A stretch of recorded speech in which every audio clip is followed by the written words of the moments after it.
Hello, welcome and welcome back. This is Jacob, and today we are gonna be picking up a new side story to narrate for the channel, and it will be in the form of the, as I'm reading this today, today released Stultifera Navis side story, the follow-up story to the already released Arknights story. So if you haven't read Arknights and are going blind into Stultifera, there will definitely be a lot of stuff that will be discussed from events of that previous story. So if you ever feel lost, well, I can only suggest to either look up a quick rundown of the events of what happened during that, or if you are more curious about it, go and read it yourself. It is available in the game for free. Or you can, if you just want to listen to it, shameless self-plug, you can go and listen to it on my channel. I did the whole story as a narration and character impression piece already, just across the couple past weeks in a couple of parts. So if you want to just sit back, listen, and do whatever it is else you want to do, that is pretty much the point of that one and any other thing that I cover on the channel. So, considering this is a new, fresh part 1, let me do the usual of hi and welcome to the channel. If this is the first time you are encountering it, I am Jacob and I do narrations for all things Arknights on the channel, including character impressions, just to spice up the story in general. So, if you wanna just sit back and listen to, I don't know, the main stories, side stories like Stultifera Navis, just the files in general of characters that you're maybe interested in or just want to learn more about characters in general, module short stories, or even just, and those are not voiced, operator records. So far, up until the release of Stultifera Navis, I have every single one uploaded on the channel. You can peruse them at your leisure. And the only ones currently missing as of this recording are the current ones released, but those will come over the next few days. Okay, enough plugging for myself. Anyway, this is a very interestingly laid out story, as you guys who might not be playing the game but are listening to this might get to see in a moment. But first, considering this is one of those times when they add this little play button in here, this means we have a full-on CG cutscene to watch first. So, I will mute myself, and we are gonna watch that first, and then we are gonna go over the map, events, and everything, and how the story is laid out. So, let's begin.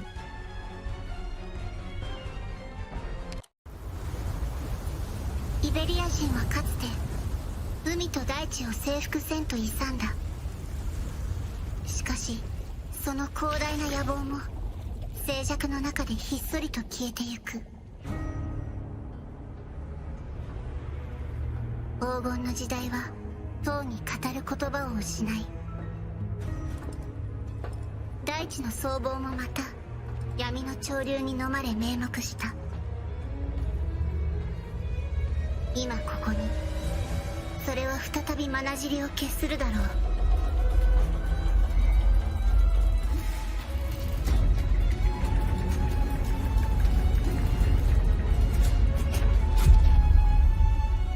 イベリアの名のもとに。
And we are back. Alright, so let's get into the first of 3 different maps, which are opening up as you progress through the thing, apparently. So let's begin with the first one. And oh boy, is this different than anything else so far in this game. And I can't remember where I heard it, but I believe I heard somewhere that certain events going further along with this game are going to be laid out in the same way and done in the same similar way. Again, I have no idea because I don't follow the Chinese client and stuff that gets uploaded there until stuff appears on a global thing, because you know, there's a thing of I love the story and I don't want to get spoiled. Even though I'll obviously see goddamn characters that get dropped on the Chinese client. That is unavoidable. But anyway, this is following roughly the same layout as normal events, going from left to right. The only difference is there is no real clear outline here, as stuff is opening up, especially when you open everything up. But stuff is opening up as you go and gets to this little section down here called Inquisition Minutes. So what I'm trying to say here is, for the first time ever, I had to make a freaking layout of this came first, that came second, that came third, just to try and properly follow along as stuff was opening up. But just to further show, this is very similar to how almost pretty much the same as Integrated Strategies is laid out as well, where you have a section for trinkets that you pick up, or interesting little things, section for pictures, which is absolutely amazing because I've already screenshotted all of these and they are in my my background folder. Then we have logs that are open up from those like speech bubbles, and also a good thing, music. But I have already laid out the way we are gonna go through this, and it should be literally the way I went through this earlier. Well, technically it was before midnight for me, but whatever. So, let's begin, which means bump up the volume for the background, because once in cutscenes, it's gonna be very low. But, let's begin from the very left, where we get this first little trinket, a map piece. It says here, this road has already become scantily traveled. Nobody cares about the stories that once unfolded here. Nobody remains to record them. Silence falls upon all equally, bringing the same quietude. Only the street sign marks these memories, roughly engraved with the name of this small town. Gran Faro. So, obviously this gets immediately added into this thing, so we have a bit more to read about the map. It says here, tethered map. The calamity reshaped Iberia, not just in a metaphorical sense, but in a very tangible sense. From the highly accurate markings and the detailed annotations on this map, the surveyor must have poured a tremendous amount of effort into this undertaking.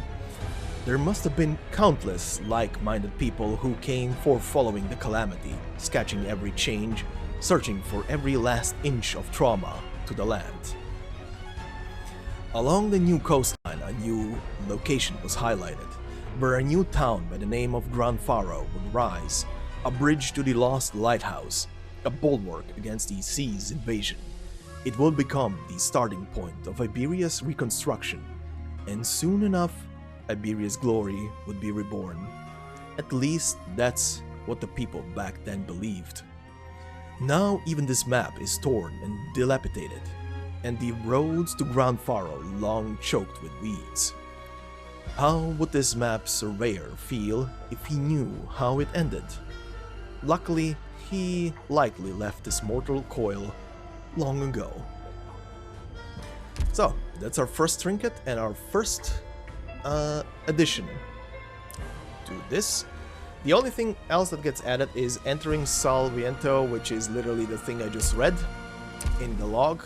That one doesn't get removed, the other ones do, so I had to, for the rest, make all of this.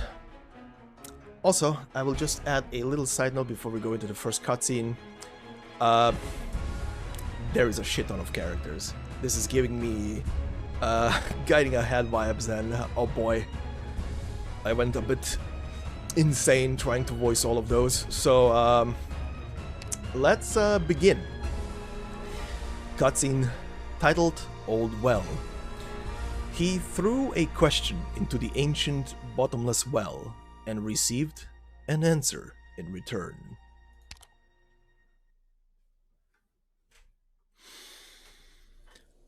Terra, the land, these lands, the nations across the world. These terms and the language around them flow in widespread use only because of how narrow they actually are. Has there ever been some majestic language of the ancient past that could describe everything between heaven and earth? Where we put into words the everything we might encounter in our day-to-day lives. A grandiose term encompassing the earth, the sky, and even the seas of which the land-bound nations know so little. A single word to narrate millennia of life's progress. Where among the collective mind of mankind is such a word? Kal'tsit.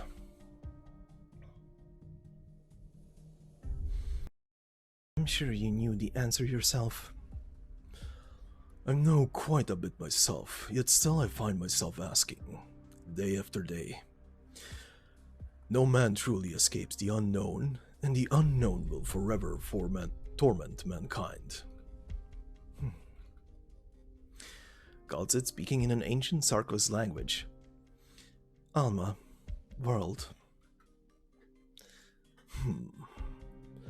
And here I thought you would go with the Sargonian word Alam. The same idea, I think. Yours was a Sarkos language?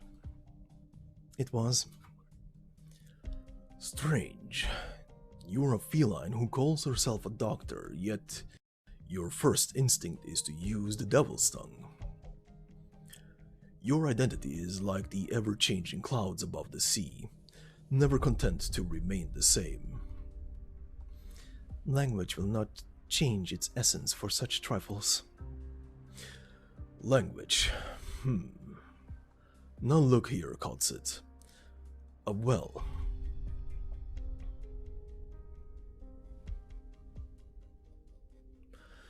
Do you know how to draw water from it? Do you know how the Iberians use these blue cornerstones to build their houses? If the Iberian nobility hadn't let their pride go to their heads, the ocean would surely have made the nation an impenetrable fortress. The well is deep, and we are very close to the shore. Look, it hasn't yet dried up. There is a false sun inside. We should be on our way, sir. The elderly man does not answer her. He simply picks up a small rock in silence. The rock could not be more commonplace, with no particular reason to fiddle with. As though absorbed in the sensation of the sea breeze on his skin, he continues to gaze at the bottom of the well. Kal'tsit does not push the issue. She silently waits for the man in front of her to answer. She sees that the clouds are moving. The winds are strong. There is no rush, Kal'tsit. There is no rush. We have ample time for rest, no matter the arrangements you've made. If I drop this rock into the well, how long would it take for us to hear the splash? About 5 to 6 seconds. Even the most simple Iberian knows how to make use of the sea, knowledge that went into this deep coastal well. And yet, a Victorian farmer or Colombian worker might not even know what the vast sea looks like. Kal'tsit, how many questions have I asked you on our journey so far? The old man holds his arm out, the rock still in his palm. Then he lets go, sending it tumbling downward. Despite its rapid descent, the two of them lock their eyes onto it. Yet without adequate sunlight, they soon find themselves unable to follow its track into the depths. It has been 2, perhaps 3 seconds. Nothing but silence shrouds the two of them. Even the wind has come to a halt. How quiet, kal'tsit thinks to herself. How quiet indeed. Plop! The quiet sound echoes through the well's walls, as though reminding them that, in that brief moment lasting but a few seconds, all the lands are still. 123. Quite a bewitching number. 123 questions over 123 years. The Inquisition boasts not a single Inquisitor older than me. Most have died in battle, a few of old age, and even fewer gave in to cowardice during their endless ordeal. It did not end well, very well for them. I've experienced a lot. I've experienced all there is of Iberia. I've seen its fleets setting sail and heard the Victorian envoys quivering. It was a rude awakening when the profound silence destroyed our nation. My countrymen are still drowning in their hatred for the disaster and confused over the loss of their dream. Liberi don't live long lives. Even the Liberi elders, the oldest and healthiest of them, are unable to shoulder Iberia's present calamity. Your age is a miracle, one forged by the Inquisition, and which also grants you an unprecedented sense of devotion. In that era, when both glory and ideology began to crumble, you and the earliest Inquisition members were revered as saints. Saints. A little for those who once served as guiding beacon for mankind, but just like firewood, it's become nothing but ashes. I've watched the seasons cycle by a full 123 times, yet it seems only the cold winters have left their mark on me. I've seen so many truths with my own eyes, yet can never recall the sight of spring. Kal'tsit. Yes. The look in the old man's eyes changes. Fate is a language, and prayers can pave roads. At this very moment, the nation of Iberia, or perhaps an existence beyond that, is caressing its chin, examining the wind speed. So far, I've lived 123 years. I've asked you 123 questions, based on my personal experiences. Nonetheless, you answered each and every one. You know everything that I know. Man is making progress, and new secrets will forever emerge, yet our knowledge will never be able to overcome that wall we call the known.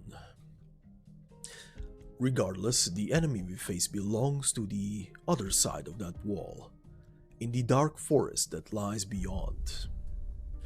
And you, kal'tsit, do you belong to our side of the wall, or to the depths of that forest?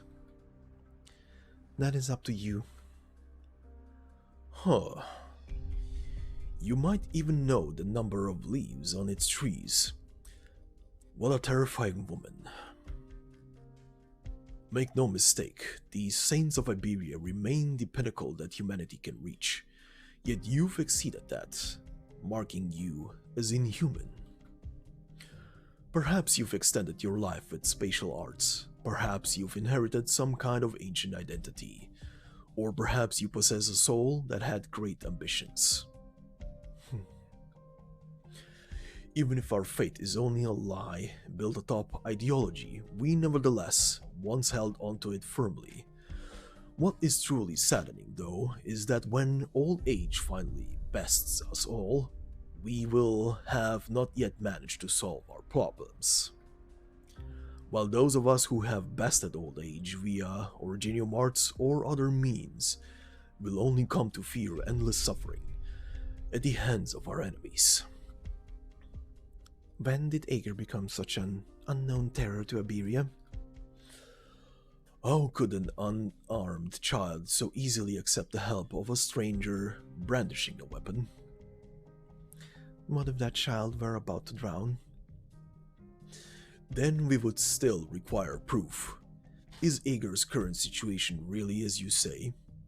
Can the Seaborn and their source truly be defeated? If you cannot back up these claims, then Iberia will not trust you. I will not trust you. Before I die, you must all prove it to Iberia. Otherwise, the seawater will quench the flames of civilization. Before the other nations can prepare, they will swarm past Iberia and tear this world apart. Perhaps this too, the refutation of Terran civilization, is itself a part of their survival of the fittest mindset. Or perhaps there is nothing inherently different between us and them.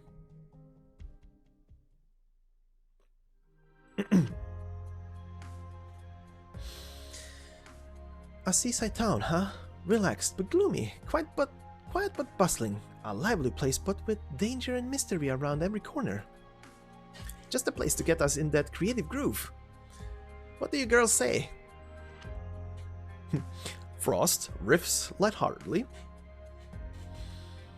The shore's got an unsettling vibe. I can already smell all that stuff I'd rather not. I really don't think we should be visiting the waterfront so carelessly. Does it matter if we can find inspiration? Come on, look how fired up about it Dan is. Frost riffs depressingly. Time to find our muse. Right, it's a good chance. I can't believe we're actually looking to that messed up motion for inspiration now. Yeah, which is exactly why it's a fresh new vibe.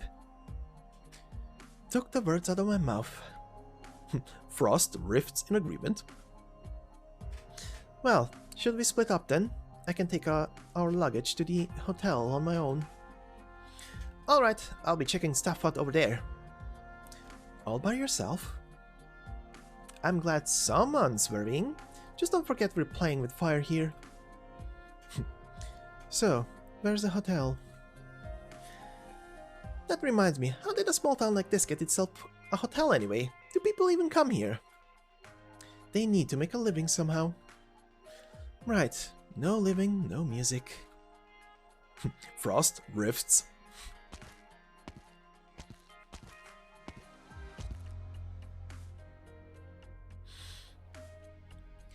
The sea. We're back.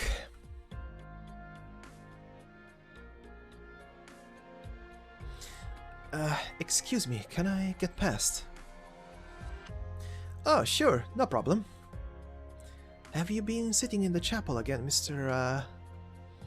Elysium? Sorry, we've run into each other several times already. Don't worry about it. The name Elysium isn't very common here. Actually, someone as smoking hot as me has gotta be a rare sight in Iberia to begin with, right? Good Lord, Elysium. I don't know about that, but someone as confident as you, maybe. Right. It took spending some time here to realize that the place that I always called home doesn't really feel like home. Are you still waiting for someone here, Mr. Elysium? It's already been several days, hasn't it? Not like I have a choice. That's just how things are in my line of work. Besides, I'd rather hang out in comfort here than that in primeval forest instead with bugs and originium. You're from outside then? Oh, you can tell? Is it because of the vibe I give off? Actually, I guess you could say that. What do you mean? Like, the way you dress. You know your stuff. Gran Faro doesn't see a lot of visitors. There's not a lot of folks here, so everyone in town knows everyone else. Besides, with how close to the sea we are, not a lot of Liberi are willing to eager these days, especially after the Inquisition started showing up more often. Right. I get you. I've been through similar stuff plenty of times. Does this happen in other Iberian cities too? Like in those prosperous ones I hear about in the rumors? Not just in Iberia, kid. The way I see it, it's pretty much the same no matter where you go. Live stuff everywhere. But I gotta say, some of the eagers I've met are a real handful. Just thinking about them gives me a headache. Wish I could beam all my common sense straight into their brains. Which makes you pretty easy to get along with by comparison. Okay, now that's a face who'd ever want to... now that's a face asking who'd ever want to... the common sense of a guy like me. No, it's not. Sure, I look like an unemployed bum lazing about 24/7, but I've actually come a long way and been through way too much. So you're an explorer then. What's life like for the eager in other places? Not too bad. Not too bad.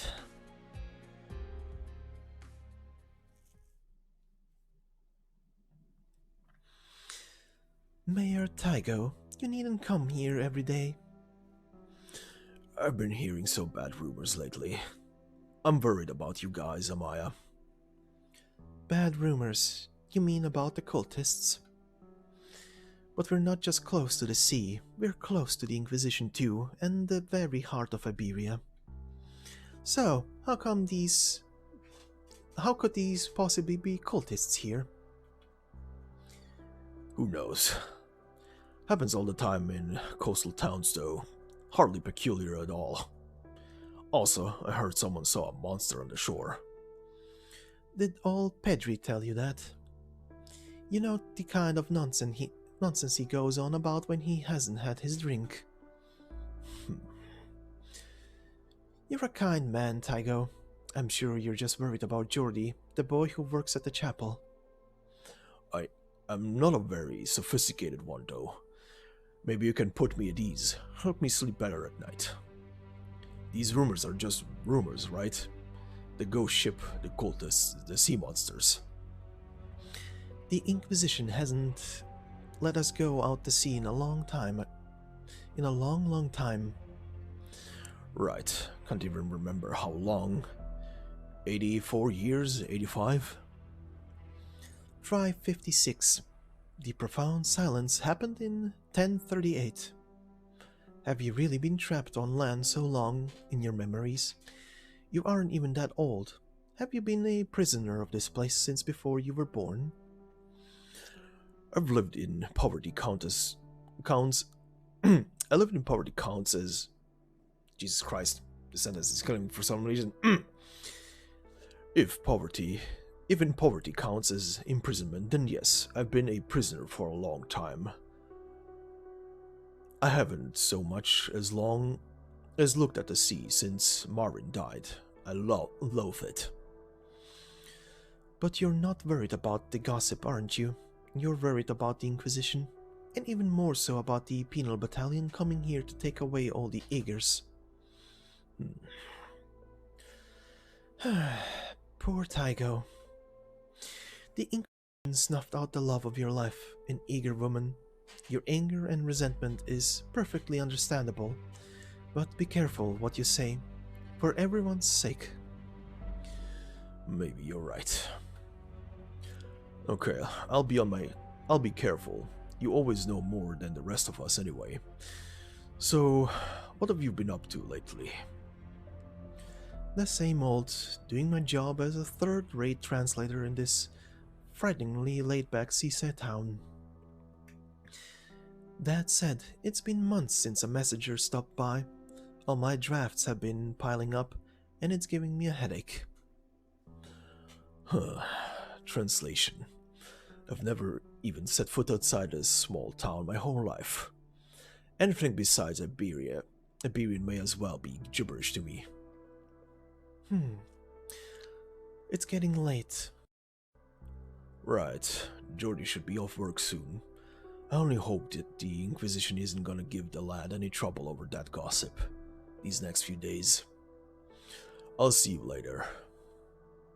Be safe, Mayor Tygo.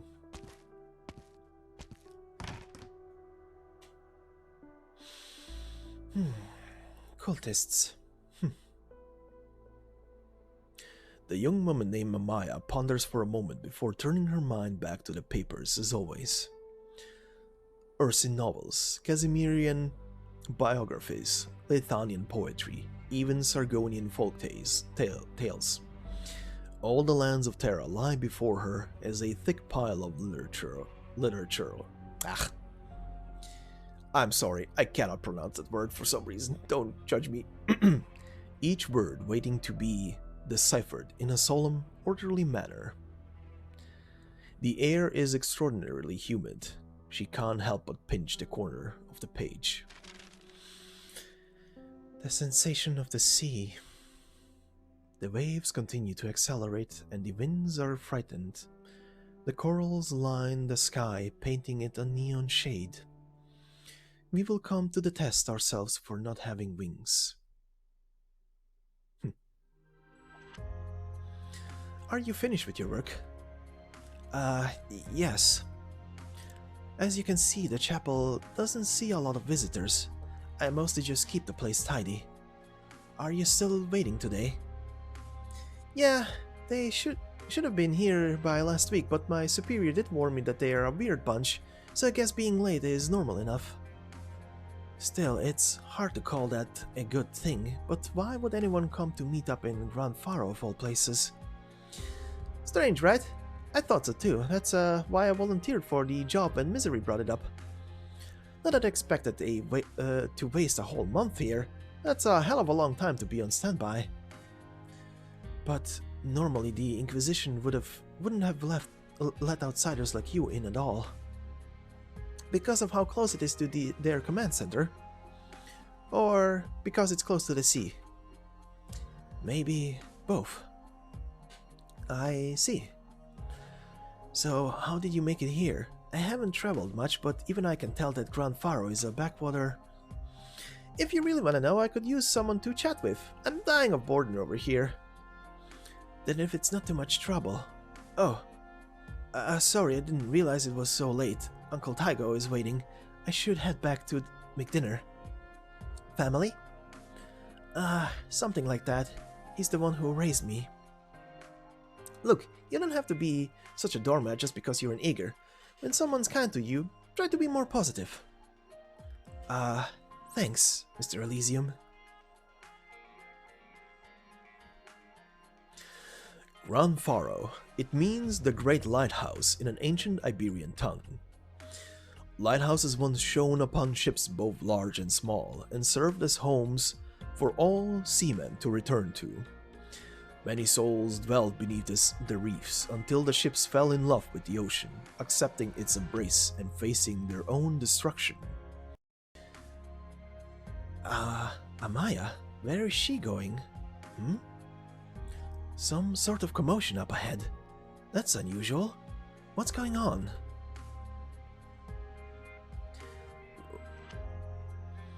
Where are you? God, I keep forgetting who's who. Oh.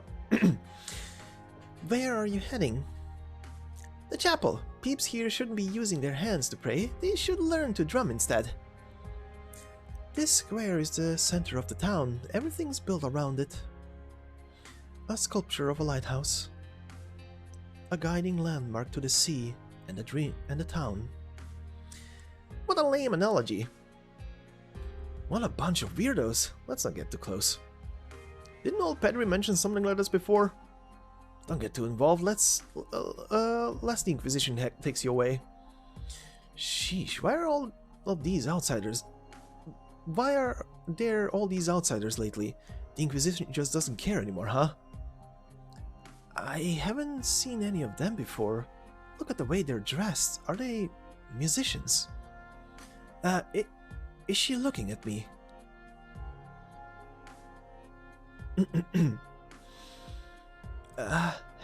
Hello? In the past, I wouldn't have bothered better than I seeing an Aegir near the coast, but it sure is a rare sight these days. Do you know what's going on here? What? Oh, you wouldn't, huh? You aren't a child of the sea. You're landborn. Not that that's much of a surprise. Jeez. Aya, over here. Coming. Alright, you. Is something the matter? Do you know what that sculpture is of? And do all of the locals know? Yes, it's a lighthouse. Apparently they needed a lot of people to work it way back when, and many of the workers' families ended up staying here. Like yours? Yes, I still keep some relics from the past era back home, like blueprints and pictures. Yep, lighthouses. Iberian lighthouses in a country on the land. That's kinda funny. Anyway, the scent doesn't seem to be coming from you. Alright, then you be extra careful. I've never seen those people. Are those instruments? Maybe they're the ones Mr. Elysium has been waiting for? Jordy. Oh, Uncle Thygo, sorry, I should have come back sooner. Don't you get involved with them. I didn't see ears or tails, and no feathers either. They might be egg ears. Jordy, my boy, you know I don't have anything against an Aegir, but remember what everyone's been saying lately. Don't get too involved with those outsiders. If you see an Aegir near the sea and there is no one from the Inquisition or Penal Battalion around, then they gotta be trouble. I don't think they're bad people, but the Inquisition might not see things the same way. So, I'm sorry, I just don't want to see them take you away. Be a good boy and listen. I get it. You don't have to apologize. I get it.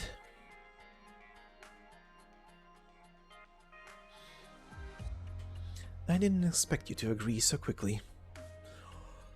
I know of the events in Salviento with the 3 Abyssal Hunters. Irene always writes the most detailed reports after all.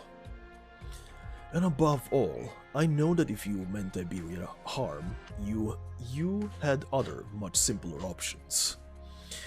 The Abyssal Hunters. Suppose they are strong and swift as the report suggests. The 3 of them are still controllable by the Inquisition. They retain the authority to sentence them to death. The only reason they are still allowed to walk Iberian lands is thanks to my curiosity towards your so-called truth. I can't help but wonder if Iberia's current predicament is a result of its pride then. The truth is that no one knows pride better than us. Pride is like the shadow, always lurking behind every man. The 2 Inquisitors with whom you've acquainted have already received orders. Should the need arise, they will appear before us. It seems we have a few unidentified Aegirs in Gran Faro as well. You never mentioned them. Who are they? They aren't Aegir. Iberia is rarely mentioned in the historical record, but that doesn't mean our history is short. At the height of our prosperity, we crossed the entire continent, advancing troops to even Bolivar. Both coin and knowledge flooded into our cities like streams pouring into a valley from a high cliff. Those glorious waterfalls roared so deafeningly loud that they could overcome even the waves of the sea. Continuing to speak in Sargonian, those beings that arose, or rather the Faramut. Perhaps it is them that I should keep an eye on. They show no signs of hostility, yet they keep me on edge. Maybe they once belonged to the sea.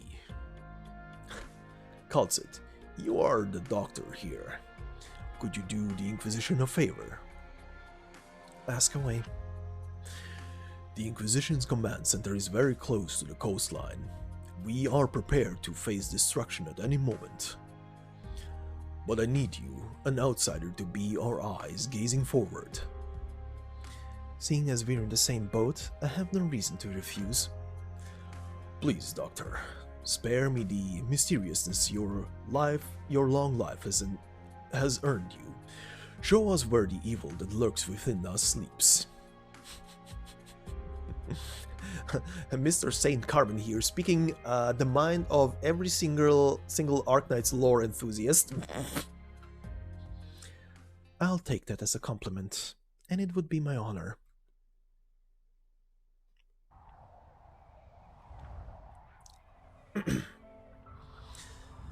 Gladia, our brief time together has you addressing me differently. On that point alone, you are quite different from before. Captain, I have a question.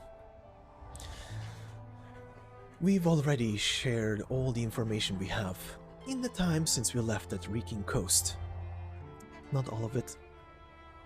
We alone are more than enough. I don't understand why we must also bring... Look at her now. This is how she once was. I looked into all her treatment records at Rhode Island. You've never seen her this quiet before either, have you? Don't you want to help her? And this will help? Perhaps. She alone can defeat her illusions. She is her own key. She can break through the results of those filthy experiments. She's Laurentina, after all. But until then, we need to prepare a warm bed for her.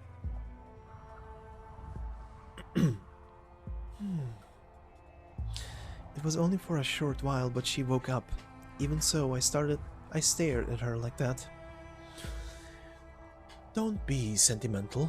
We aren't her. If she doesn't mind the way she is, we have no right to meddle in it. You trust Dr. Kal'tsit more than I thought you would. Maybe. She willingly stayed in Iberia and created this opportunity for us.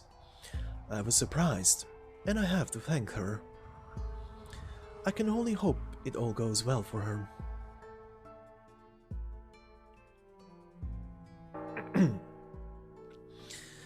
Look at the time. Guess it's not happening today either, and here I thought I'd get to see them sooner or later just by waiting in the most conspicuous building in town. This really is such an uneventful place though. If I'd known it'd be so boring here, I would have brought along a few more books from Rhode Island. A Lateran chapel, and in such a great shape, even right next to the sea. Unbelievable. This place style really has a different vibe though. I mean, as long as there are Laterans in chapels, we can jam whenever. But this place just feels so gloomy. Ah. Alti!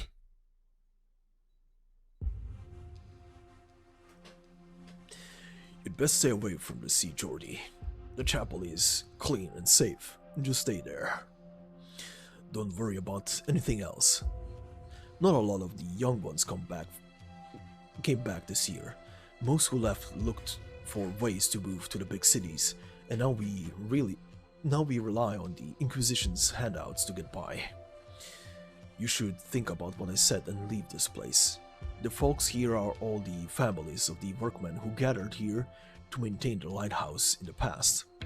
But times have changed. This place will be abandoned sooner or later. Jordy?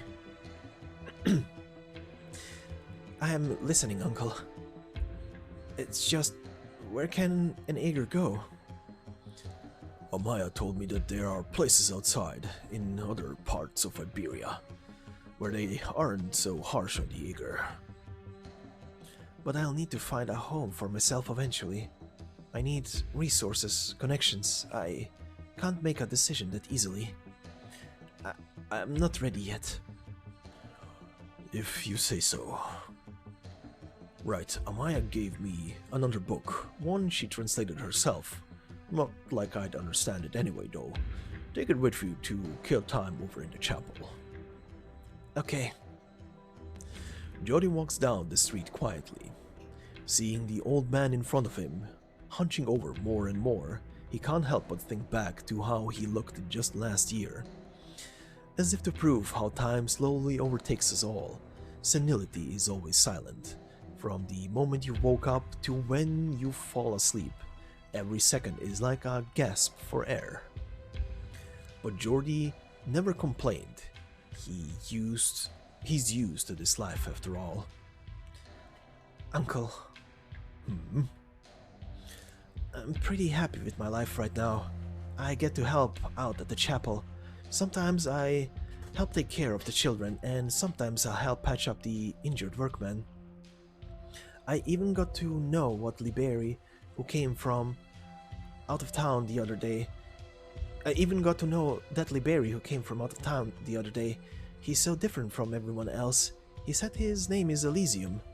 You don't have to worry about me. It's been a long time since the Inquisition came to town. We don't always have to be so nervous. That's not a chapel, lad. It's a sentry post. The Inquisition set it up to keep their eyes on us, back when we were still trying to repair their lighthouse. But now the coastline is peaceful and the work on the Eye of Iberia is shelved.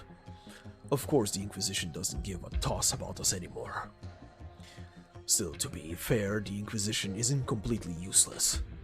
Only they can stop those. Those? Nothing, lad. Just a few rumors going around among the workmen. Rumors? Lad?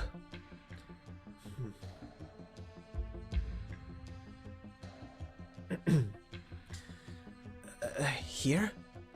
What exactly is that? Let Uncle Taigo know.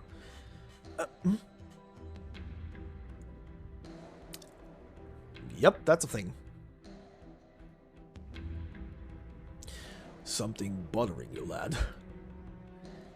No, it's nothing. Uncle, just what is there out at sea?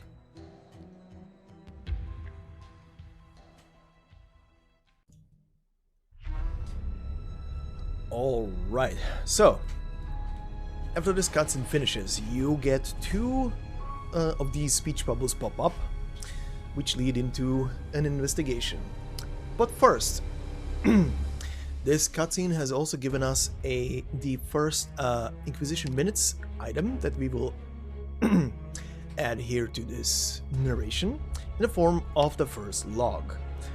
The first log entry here on the section of entering Gran Faro is the same as it was on the first thing I clicked on at the beginning. The second one is an addendum that gets added, I think, either before or after this cutscene plays out. Most of these I think get added before the cutscene plays out, if I remember correctly right now, but they kind of describe the cutscene itself in kind of a short term, so I'm gonna read them after the scenes. But anyway, it says here, Gran Faro, seaside town, a rare sight these days. Rhode Island, Iberia, and even Alive Until Sunset arrive here on the eve of a brewing storm. I want to just add, for people who might not be aware who Alive Until Sunset is, Alive Until Sunset is a all-female heavy metal band existing in the world of Arknights. And even on the Arknights official channels, there are several music tracks done by them, and the band is essentially, if I remember the trivia right, that's been a while since I saw the trivia, if I remember the trivia right, Alive Until Sunset is supposed to be, what was the band called again? It was supposed to be like, fuck, I don't remember what the word is. Essentially, it's supposed to be named after the band Dead by Sunrise, which was a, what was it called again? A super rock group or super group, whatever. That was formed by a couple of years ago passed away Chester Bennington, the lead singer of Linkin Park. And the very reason why apparently this band was decided to be named this way, and a dedication apparently to Chester and Linkin Park itself, is the fact that Arknights got announced in 2017. So if all of that is true, that is a very nice extra edition to like a memento. But yeah, anyway, that was about the old well. Again, some of these are literally just kind of like recaps or overviews of what is happening. So, next we get the Bitterscale Tavern. Now, here it says nothing anymore because I already have the text and I would love it if it would repeat, but considering that some of these get another update in the future, that's why they probably don't have the repeat here. But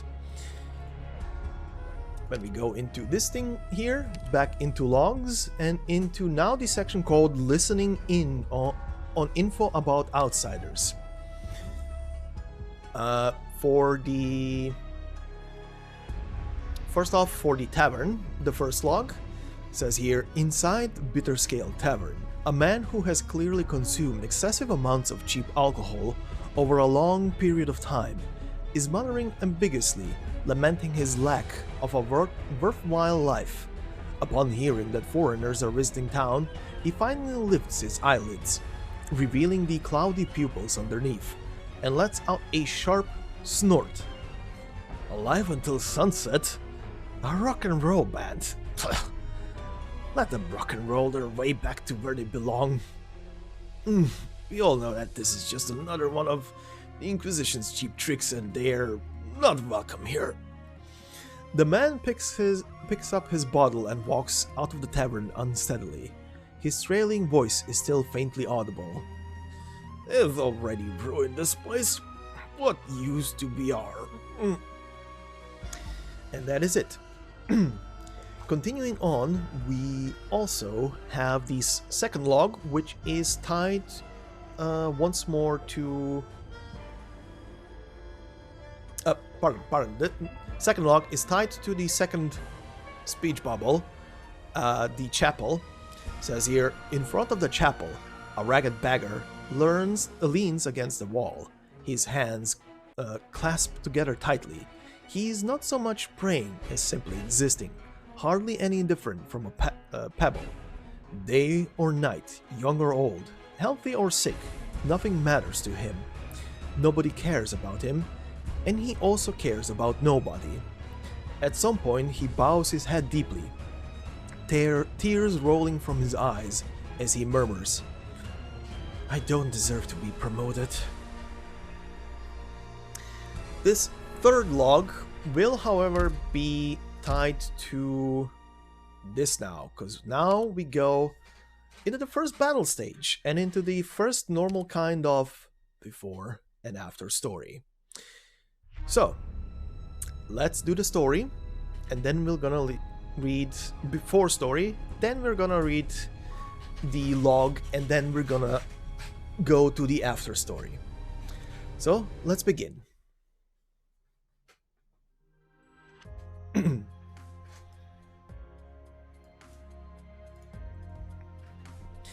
Miss Alti, your refractured possession was positively spectacular. Really? Color me surprised. I thought that silly little idea I came up with in the jungles of Sargon was a bit too avant-garde. But turns out that doctor had someone like you under her wing. I thought you'd all be as stuffy as her. So, where are the others? Dan's the excitable type, so she ran straight to the beach. Aya and Frost went back to the hotel. Pretty run-down place, but kind of interesting. Interesting, really. So, did kal'tsit tell you anything about us? I only caught a word or two. Seems like your folks have something important on your hands. I was blown away when I heard that the world-famous Ouse had personal ties with Dr. kal'tsit. To be honest, I could say the same. But still, I'm glad to have fans even out here. Gives this trip some much-needed spice. Finally getting to meet you makes this whole excruciating moment all worth it though. Ah, if it's not too much trouble, could you please sign this poster too? Why'd you even bother coming back to Iberia? That's rather complicated, and something I sure didn't expect Alti from Alive Until Sunset of all people to be asking me. You like the name of our band? Like, hey, I absolutely adore it. Appreciate it. So, where is she? I figured she'd be waiting here with that know-it-all look on her face and then end up telling us nothing in a lot of words. Ah, yes, the the best sentence in existence of how to describe kal'tsit. Still waiting for Dr. Kal'tsit to contact me. She shouldn't have arrived much later than you all. Hope she hurries up then. High tide is about to roll in.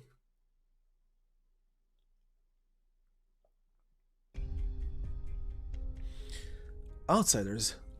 All outsiders. What happened all of a sudden? Did the Inquisition really lose up its grip that much? Yes, outsiders, all outsiders, they are very special. They carry the scent of the ocean. Eagers? Possibly, possibly not. Our brothers and sisters are all afraid. We must make haste. Scarcely has the Inquisition been so negligent. It's too suspicious. Even if the laxity of these waters is a trap, we must continue our relentless pursuit. For the sake of our brothers and sisters, for the sake of restoring the Herald's connections to this land, we must first secure the Eye of Iberia or destroy it. I do not wish to indiscriminately slaughter the innocent. You were all my family once. Go and have more people join us. We now have the option of choosing a profoundly vast road, greater than what Iberia promised us, greater than this entire land. Those people are the outsiders why our brothers have become restless. It's highly likely, but I can't say for sure. We are all weak and frail. Our brothers are weak and frail. We cannot act rashly, or the Inquisition will exterminate us. We must be careful, or there will be too much blood spilled on the soil, and she does not like blood. Neither us nor our brothers and sisters need to die in vain. Who's there?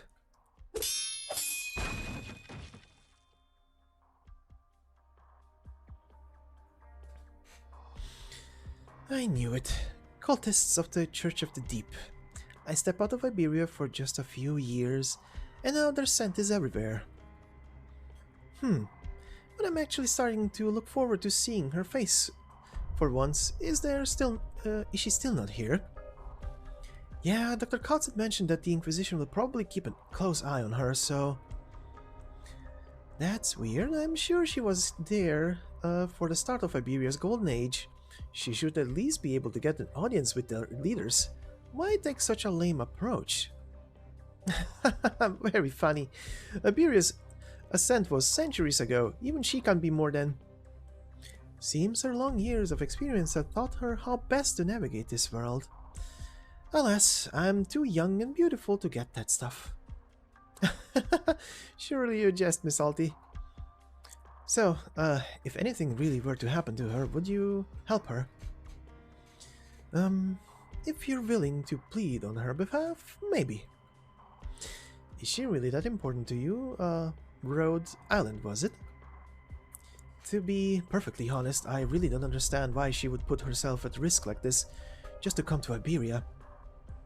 But if I believe that she willingly took on this responsibility, and if even Dr. Kal'tsit is prepared to risk herself for Iberia than as an Iberian, I have even less of an excuse.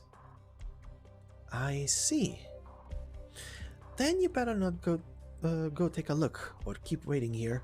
Who knows, someone might just barge in here hollering and screaming. Hey, what's that supposed to... Out on the plaza, I just saw a monster. There's a monster out there. Huh? Is anyone here? Wait right here, Miss Salty. I'm going to see what's going on.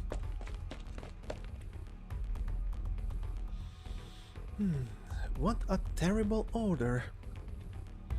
But Dan was right.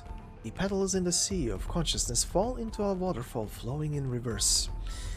The melody of the scales, the ballad of the rootstocks are all ready to come forth.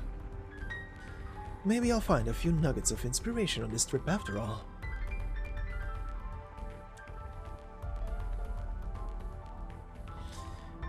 What is that?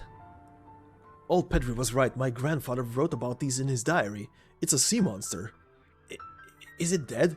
It won't start moving, right? Sorry, excuse me, coming through.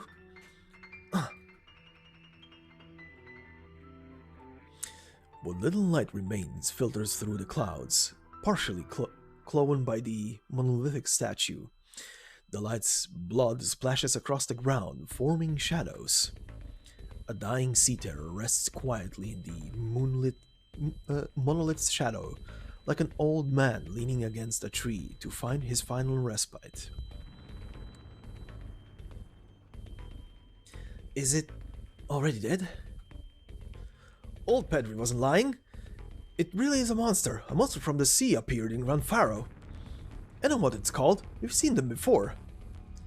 So this is a sea terror.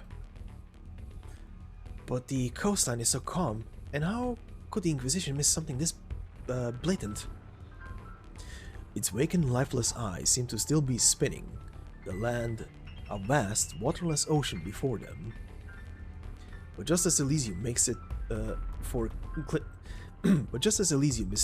clinging to life, its gaze once again seems to fixate on a deep, profound depth, and its motions halt completely.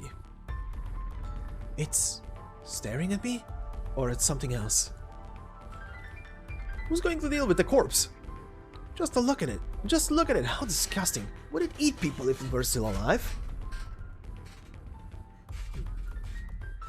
The sea terror cannot speak, but its deformed husk shines brightly. A large group of people are gathered around, afraid, suspicious, but nevertheless drawn to it, as if they were lit fireworks. Fireworks indeed. Its death is just like fireworks. No gashes, no signs of wounds from a headcannon. Death did not choose it, rather, it chose death. No, now I'm just rambling to myself. If this is one of those sea terrors from the report, then the Church of the Deep must already be closer than we thought.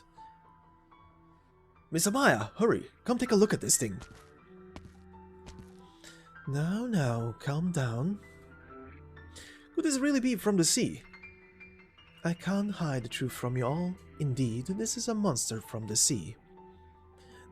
Then this has to be reported to the Inquisition right away. We need to call the Penal Battalion over to deal with these monsters. No, have the Inquisition themselves come. Otherwise, we're all doomed.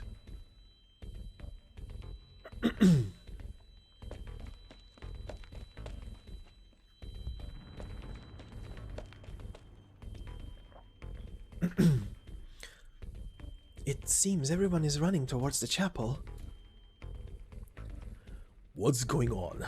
Hey, someone tell me what happened. Someone found a corpse of a monster out in the plaza. A monster? The thing old Pedro was talking about. That's right, everyone's clamoring to pick a messenger to go fetch the Inquisition. Do you know what it looks like? I heard it had fangs a meter long and 8 pairs of eyes. Hey, where are you going, Thygo? Head back and wait for Jordy. Don't set foot outside, no matter what. But... Okay, got it.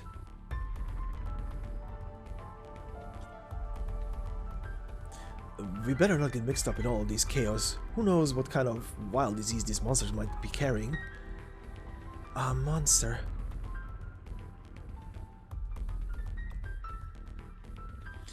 What in the world is going on?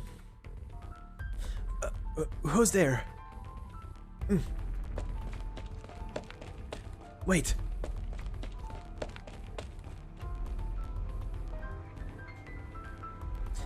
Damn you, Aegir.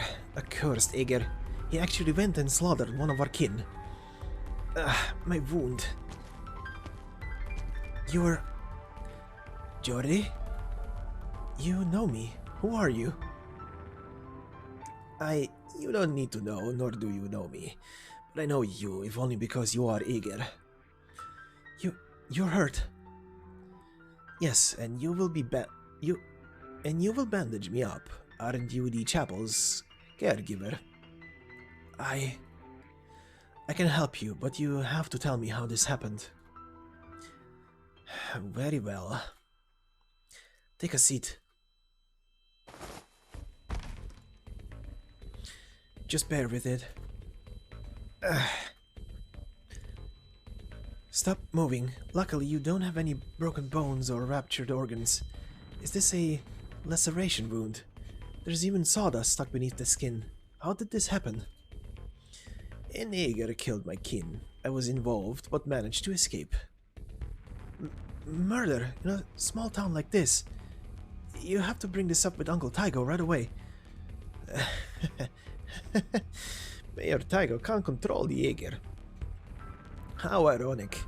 Only the Inquisition can punish him now. But he killed someone in your family. We are always being hunted. Out of ignorance, fear, anger. The latter lingering from that disaster. Thank you, I already feel much better. Wait, are you Mr. Juan? So you still remember my face, Jordi. Have you ever wanted to gaze into the sea? Gaze into the sea? Uncle Tygo has taken me to the coast before, but... The sea was dark, the wind tugged at his hair, and the waves roared. The meaning of a hometown varies from person to person.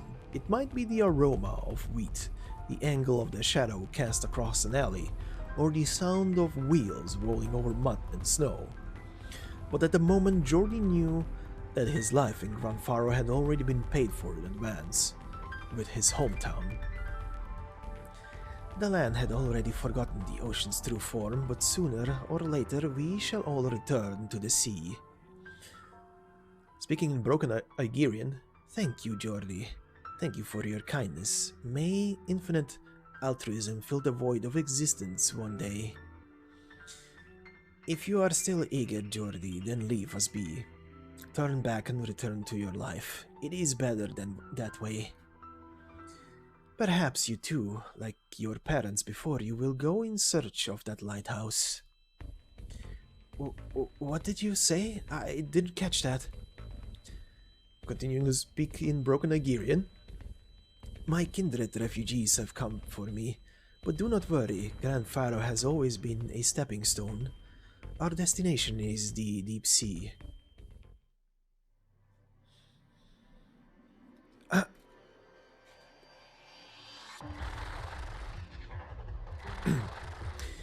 Creeping sea terror, soft slithering sound. Jordi, Eager. We shall meet again.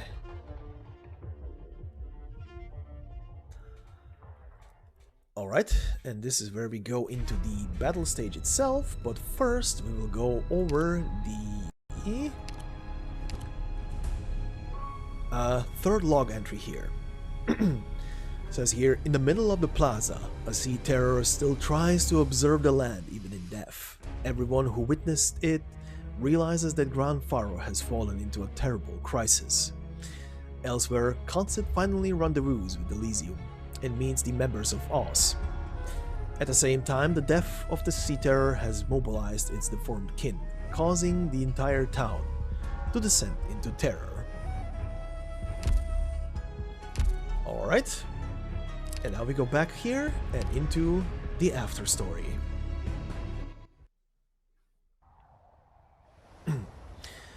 The sea is black. I was 4 or 5 at the time.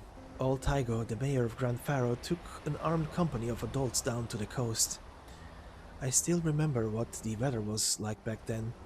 It was hazy and turbulent, and colder than most evenings despite still being afternoon. Its coldness was not a temperature, but rather a color, one that had lost its warmth. I found out only later that that was the last time Gran Faro did maintenance work on the Eye of Iberia, or rather tried to. The penal battalion quickly brought back news. There was dejection in the adults, adults' faces, but I didn't fully understand what happened. I simply stared at the junction between sea and sky in a daze. The sea is black. It perfectly suits this land devoid of hope.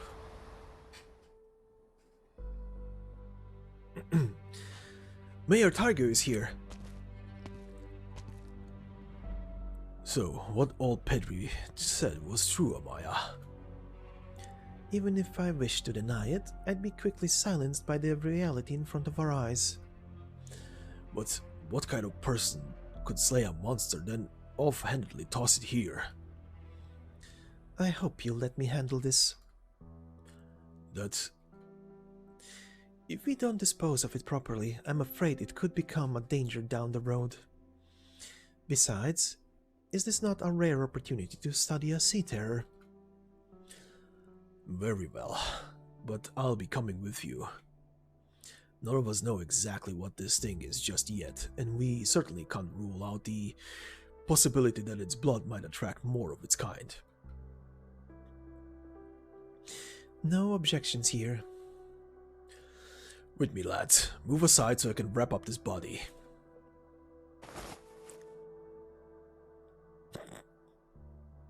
I will not deny that this looks a little silly right now, but alright. Well, it's not as heavy as it looks, so where to, Amaya? Follow me. Don't just stand there gaping. Hurry up and move. And hurry on home now, people. Are we really not going to report this to the Inquisition? What do we do if more monsters show up? There's no need to get involved. But I said we don't need them. Tygo. This town doesn't need the penal battalion interfering just yet. We'll handle things our own way. If the Inquisition sent its people here and saw things, we'd never see another peaceful day in Gran Faro. Do you really not understand that?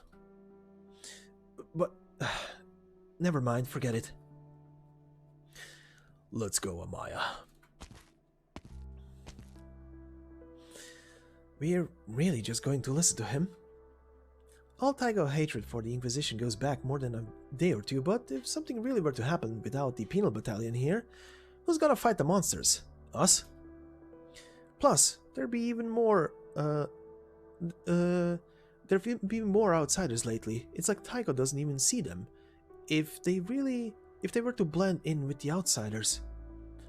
I knew it, we really should send someone to the Inquisition. How are we supposed to explain all of this if someone from the penal battalion does show up? I don't want to get branded a heretic.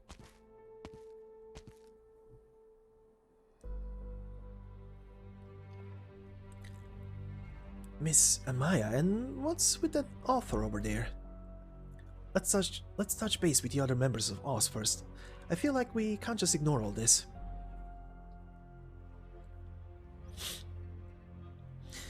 Is the chapel normally this deserted? What happened to your god and your faith?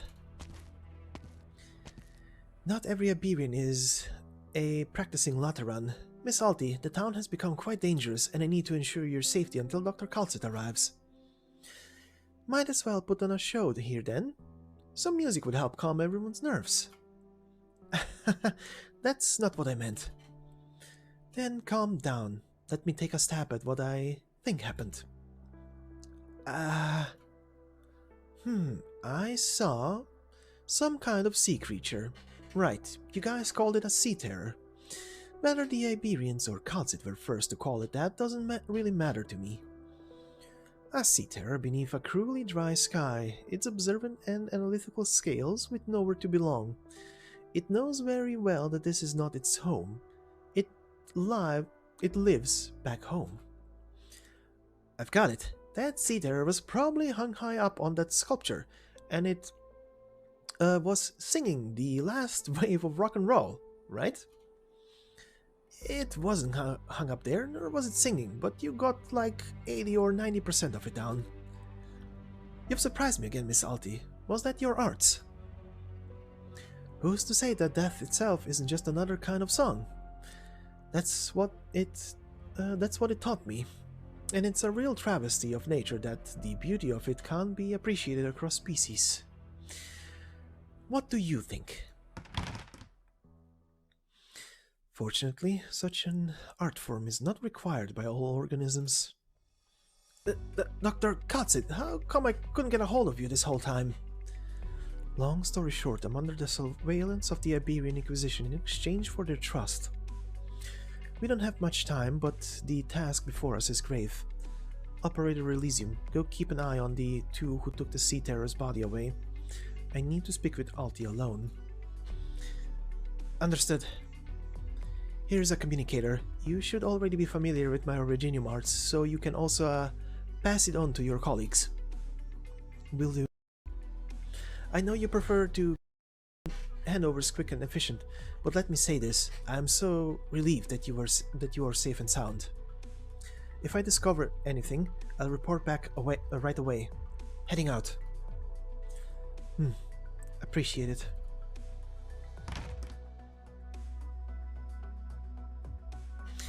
Long time no see, Doctor. Miss Alti. Sorry for making you come all this way. I understand this involves putting yourself at risk to some extent. So, why are you under surveillance? You couldn't just cut a deal with them? Time is short, and Iberia's paranoia masquerading as piety prevents me from meeting with the Inquisition's upper echelons. Are you in a hurry? The other countries still do not understand what we are dealing with. They are unable to comprehend how vast the mighty land in its golden age disappeared into the silence. And I may as well have witnessed it with my own eyes. Fair enough. Where are the others? We rarely get to go on tour, so let them enjoy some free time. What you want is right here. I came to you for the same reason as last time. That said, I have little love for the sea these days, especially after hearing what you had to say about it. Hopefully you've had enough time to make up your mind. Before we get to that, Doctor, doesn't it seem like you've been working on, let's call it your bedside manner? Like an X-ray machine with a voice greeting. Whoops, put my foot in my mouth again. You should already be used to that though, right? But how quaint indeed. I didn't think anything could possibly change the way you dealt with people. Or perhaps should I say, your personality? There's always something. Alright, maybe I'd rather not pry into your personal affairs.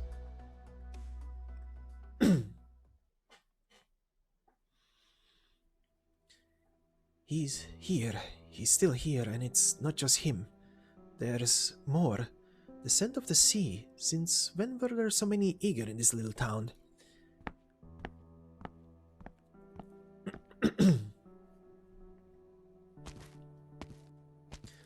The Inquisition planned it. Maybe even now, at this very moment, there are still Inquisitors, their heads addled with their ignorant laws, intent on continuing their self-righteous deeds. When did you have the time to wrap yourself up after escaping from the enemy? An Aegir helped me. A friend? No, just an Aegir who loves the sea. What do we do about our brother's body?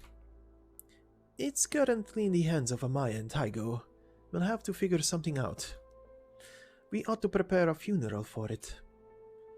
A funeral is a human right, not ours. Amaya has said that we should live the way our hearts dictate. Pure in desire, pure in worship, just as those ignorant inquisitors treat their own faith.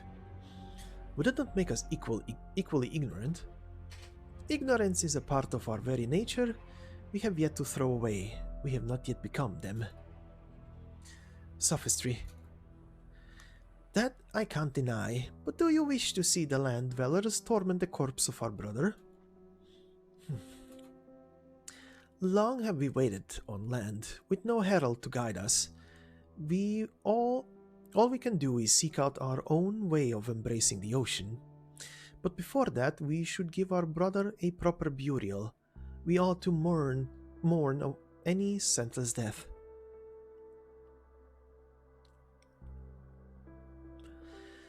Who would be able to slay this creature with such ease? Thygo? What? I'd understand if it had been surrounded by 4 or 5 penal battalion soldiers, or if it took the flames of castigation from an Inquisitor's lantern. But this poor sea terror has but a single wound on its body. While I've never personally seen the rumored High Inquisitor fight, I'd imagine that if anyone in all of Iberia could pull this off, it'd be them. Impossible. Nobody has seen an Inquisitor come to Gran Faro. But our little town, which rarely sees outsiders, has been welcoming visitors after visitor as of late.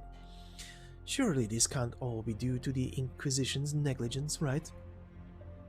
That...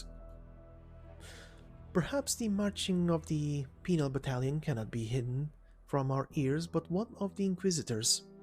If they change out of their uniforms and conceal their lanterns and swords, how would we even know? You mean to say that an Inquisitor might already be here, hidden among the outsiders? I'm saying it's a possibility. I'm going on a little walk. Thygo, I'm sure even you understand that most people would rather have the Inquisitors help than get rid of the sea terrors. I know. Of course I know. I wouldn't hate a beast for no reason. But I will hate those people. Those Inquisitors.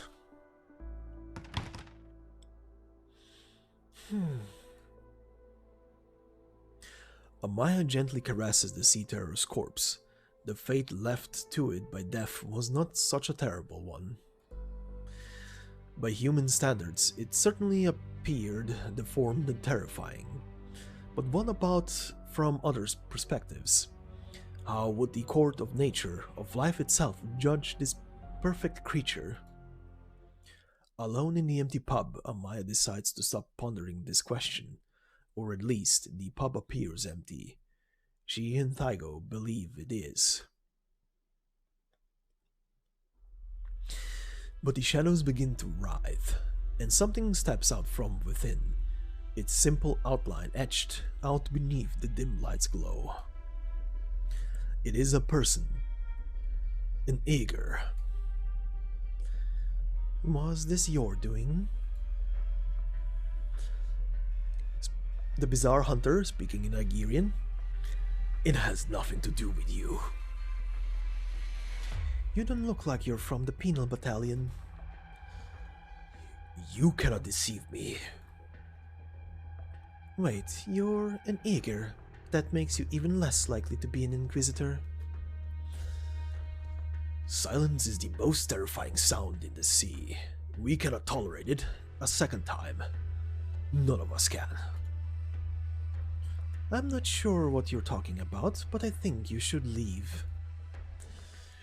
The Bishop of Salviento is dead. I am not as patient as you might believe. Amaya speaking in Iberian. I never thought I'd see a living abyssal hunter with my own eyes.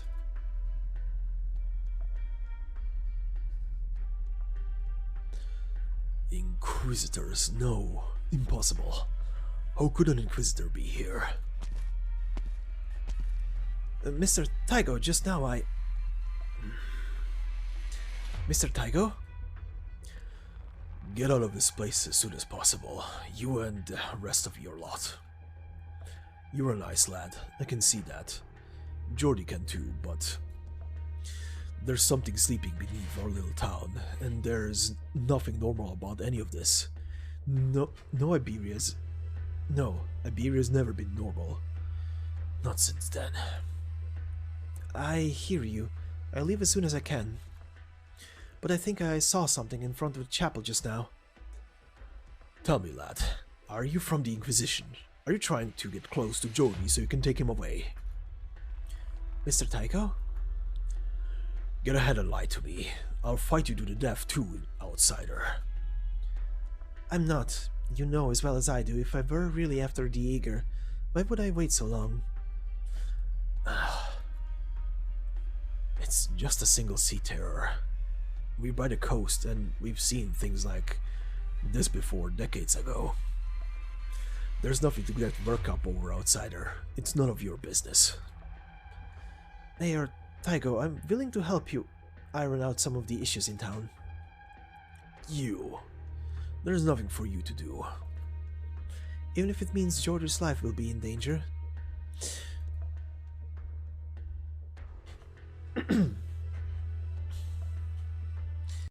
Nobody's here. Why aren't Amaya and Tycho here? It's his scent. That damn Eager. He took Amaya away? How dare he? No, that's not quite right. Amaya doesn't know how to fight. He wouldn't do anything to her. At least our brother's remains are still here. What do we do now? Take it away. This rotting shack is not suitable to be its coffin. After that, we will find a proper home. Look at it. Death is nothing more than a gentle attendant. That is something that Eager Butcher could never understand. Let's go.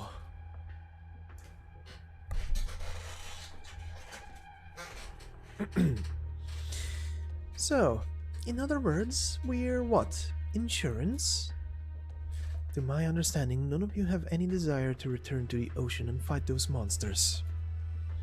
You were born of the sea and are very powerful, but even if you regain your original forms, you will never be able to rid yourself of those creatures. Oh, it's that dangerous? More than you can imagine. To be honest though, we've never cared too much about that. We just do what we want. Most people inhabit this great land probably think the same thing, right? If the Seaborn can understand language and music, then I'm sure you'll find an audience, even if disaster were to befall Terra. In fact, they're more complete creatures than humans, and have greater resistance to all sorts of things. Give them a few hundred years, and maybe they'll even adapt to Originium. I'm aware. So, answer me this, Doctor. Us, the Aegir Sea Terrors, the Seaborn, and all our pitiable kin lurking in the depths of the ocean. How are any of us different in your eyes? You were born much later. There are many things you do not yet understand. When Frost awoke from a deep rock formation, her first thought was to get away from those aliens and monsters. There's nobody to communicate with in the sea, and everyone on land eventually hides their original forms and disappears. Fortunately, music can open a crack in the loneliness. If this situation is resolved, I'll have plenty of time to discuss the past. I also hope that none of you actually get involved with either Iberia's or the Aegir's plans. Why not? I thought you were eager for us to lend a helping hand. It's been too long since I've been in touch with the Aegir. The tides are crying out, and a lack of information hampers my predictions.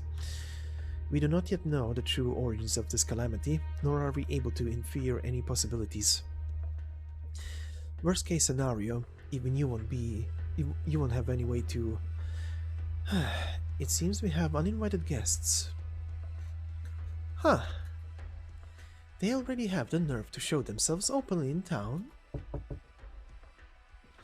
Someone's knocking at the door.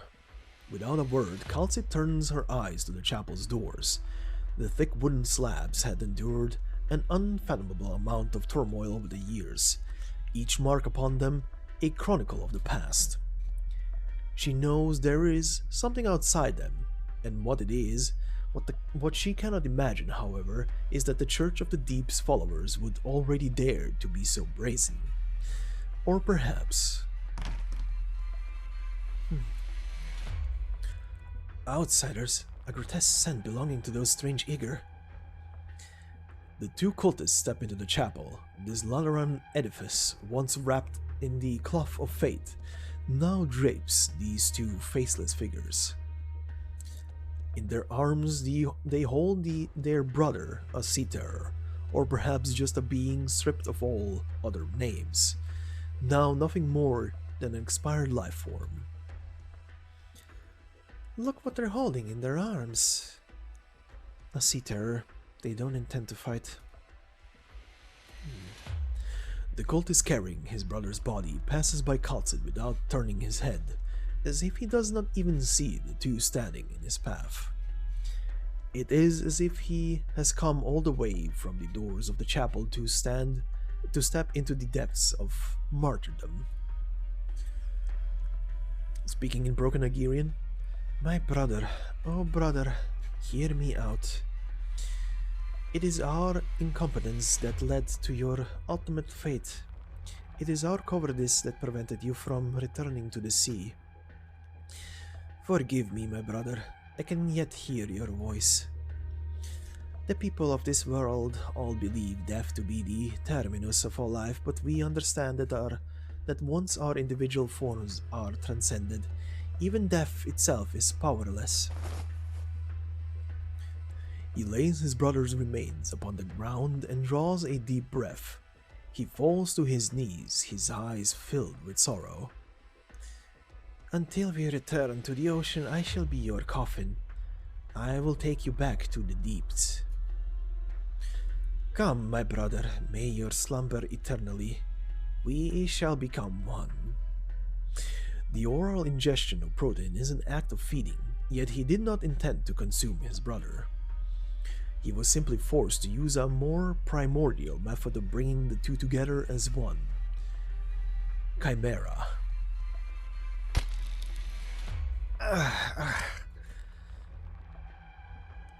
What is he doing? Assimilation. The simplest method of forcefully penetrating his own torso with the sea terror's body. Should we stop him? It's pretty gross and totally lacking in aesthetics. Someone will, but not us. Juan, what are you doing? It's still alive. I can feel it. Why? What did you say? The Inquisition is here. You... Repulsive.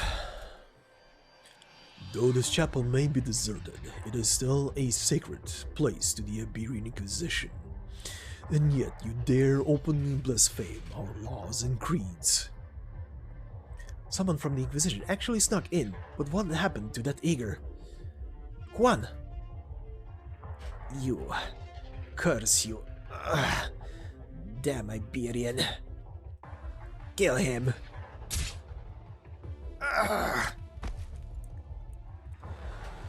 The sheer terror of the grim lake crests and throws as the mountains rolling in the twilight. Carrying the scent of rotting flesh, the traitor nearly usurps the throne of his new home, screeching gleefully. To think that you'd target such a small, inconspicuous town after Salviento.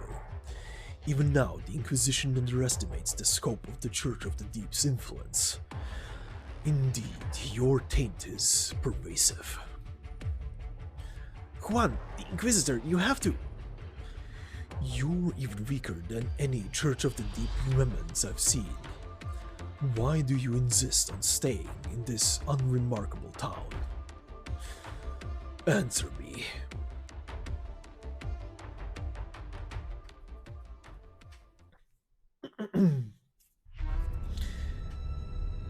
Alright then.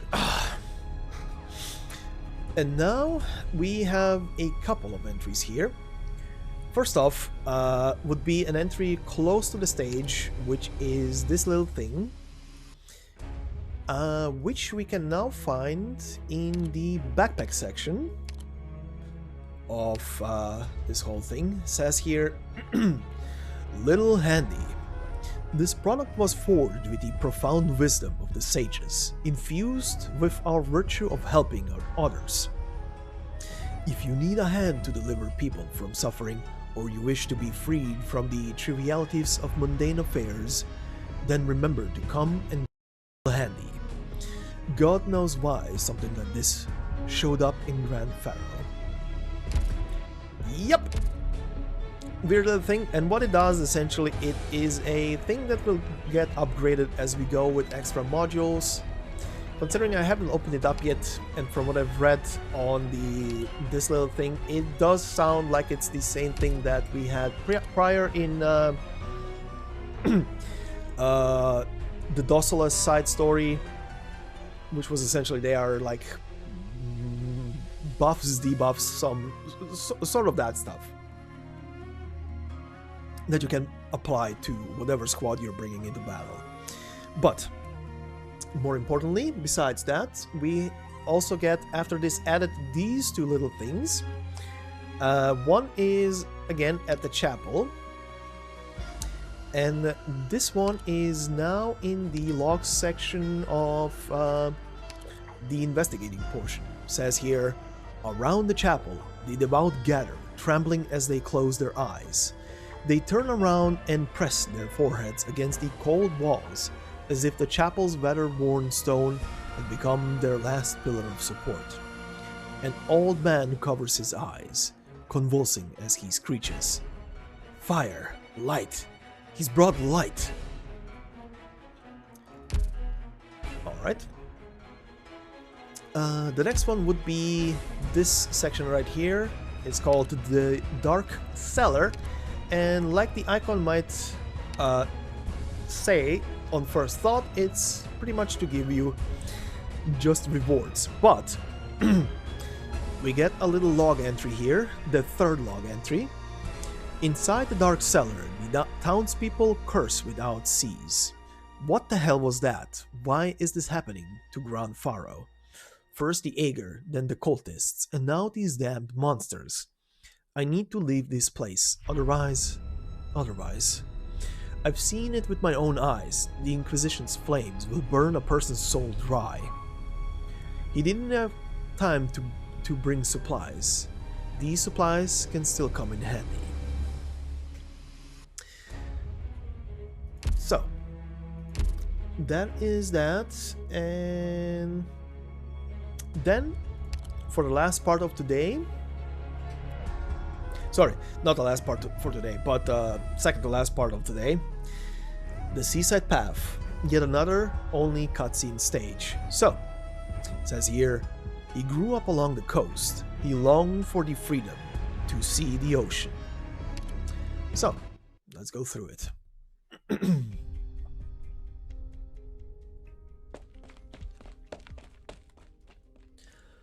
Jordy.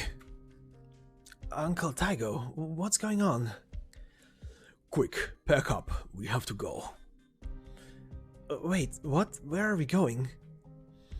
The Inquisition is coming. What? The cultists, the monsters from the sea. Are we leaving this town for good? We? No, just you.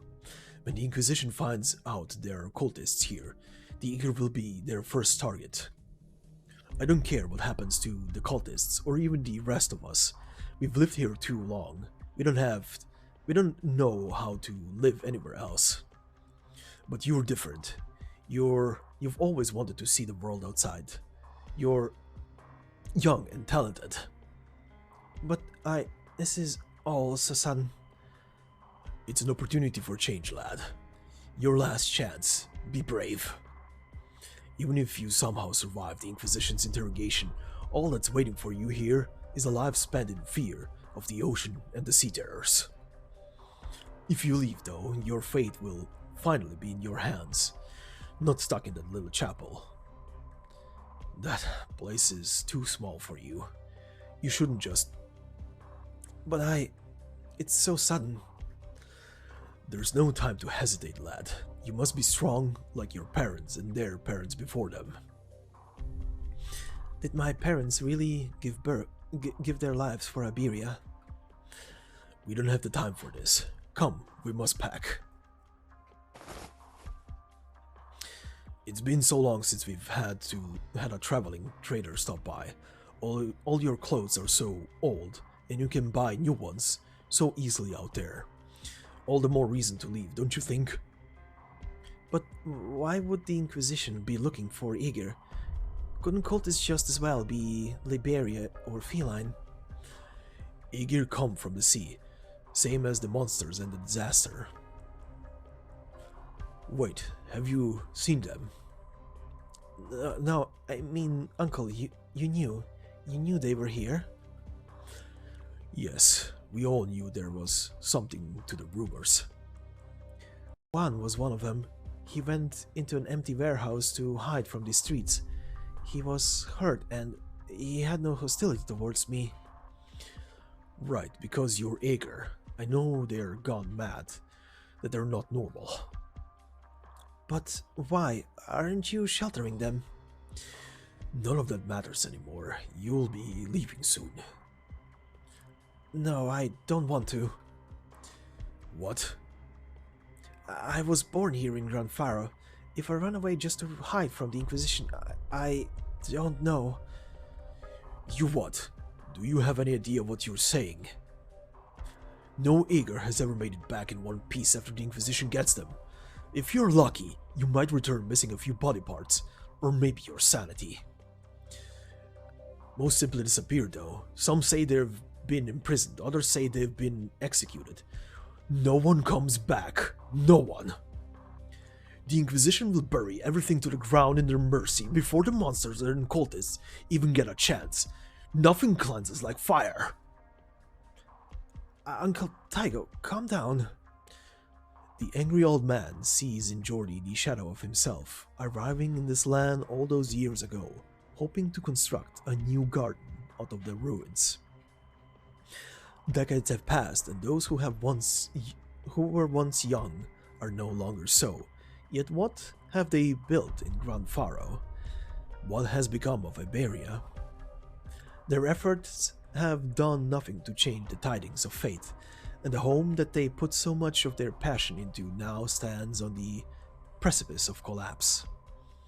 A vast helplessness engulfs Taigo, like the dark clouds over the sea. No one has ever come back. Not Martin, not anyone else. Gran Faro is already burning. Be it the Inquisition or the monsters, there is no future for us here. Uncle Taigo. I'll never be able to face your parents if anything happens to you, Jordi. I know, Can I go see the ocean?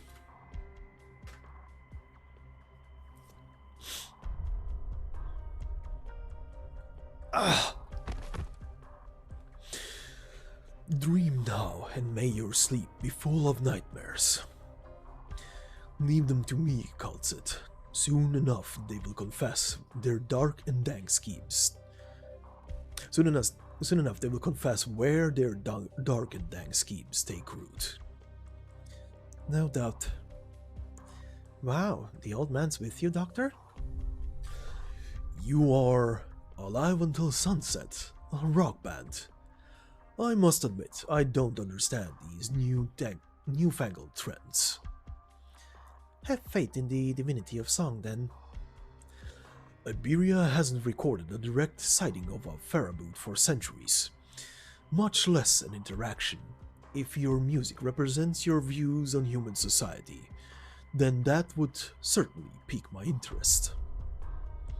We haven't paid attention to that sort of thing since Deep Color in the Sea. It's a topic that's all too familiar, you see. Huh. I wonder, what music would you put to Iberia? The most surprising thing I've found at my age is how much still surprises me. As we discussed, the Inquisition will prepare a means for you to travel to the Eye of Iberia as soon as possible, kal'tsit. You will eliminate any obstacles in your path. That sea terror, the one that's embedded in the guy. There's the scent of the eager on it, a different scent though, one more like us, the scent of the sea.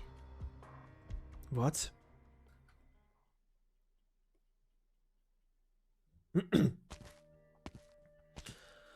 Daigo's steps are small but quick. He seems burdened by age, yet surprisingly energetic.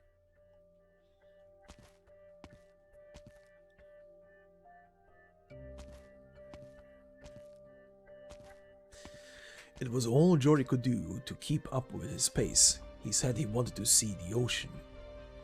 He did not know why he said that. Even now, he does not know whether it is he who wants to see it, or Taigo.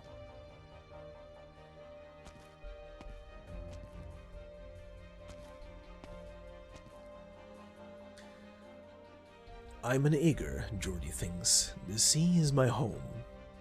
But how do I breathe down there? How did my ancestors live underwater? Questions pop into his head one after another, questions he had been curious about from a young age.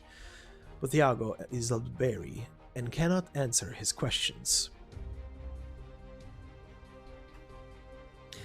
The eager came from the ocean. Why would they drown in the ocean?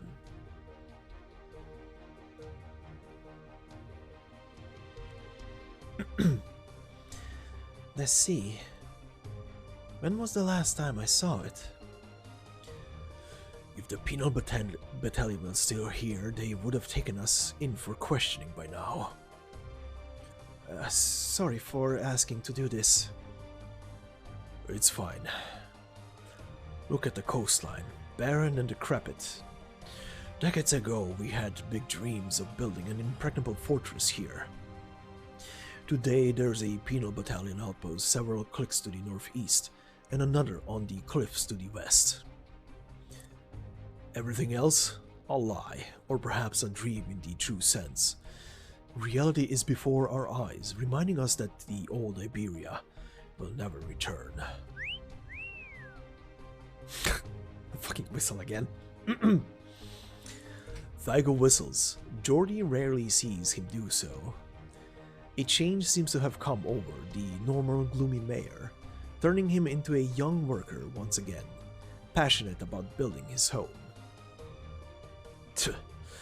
It's all in the past. We failed. Gran Faro is the final resting place of our failures. You mentioned your parents, didn't you, lad? I did.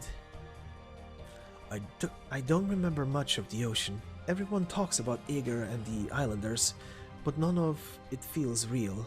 I was born on land. Aye. Your parents, or more accurately your grandparents, came from a place called Aegir, a great country deep beneath the ocean. That's where you were born, lad. Aegir. Years ago, the dream we had for Gran Faro wasn't the lifeless town you see today. It would have been a fortress, one that laughs at any siege. We would have built defenses on the coast around it, protected our country from calamity, heralded her arrival, and rebuilt our home. All with our own hands. We really thought so.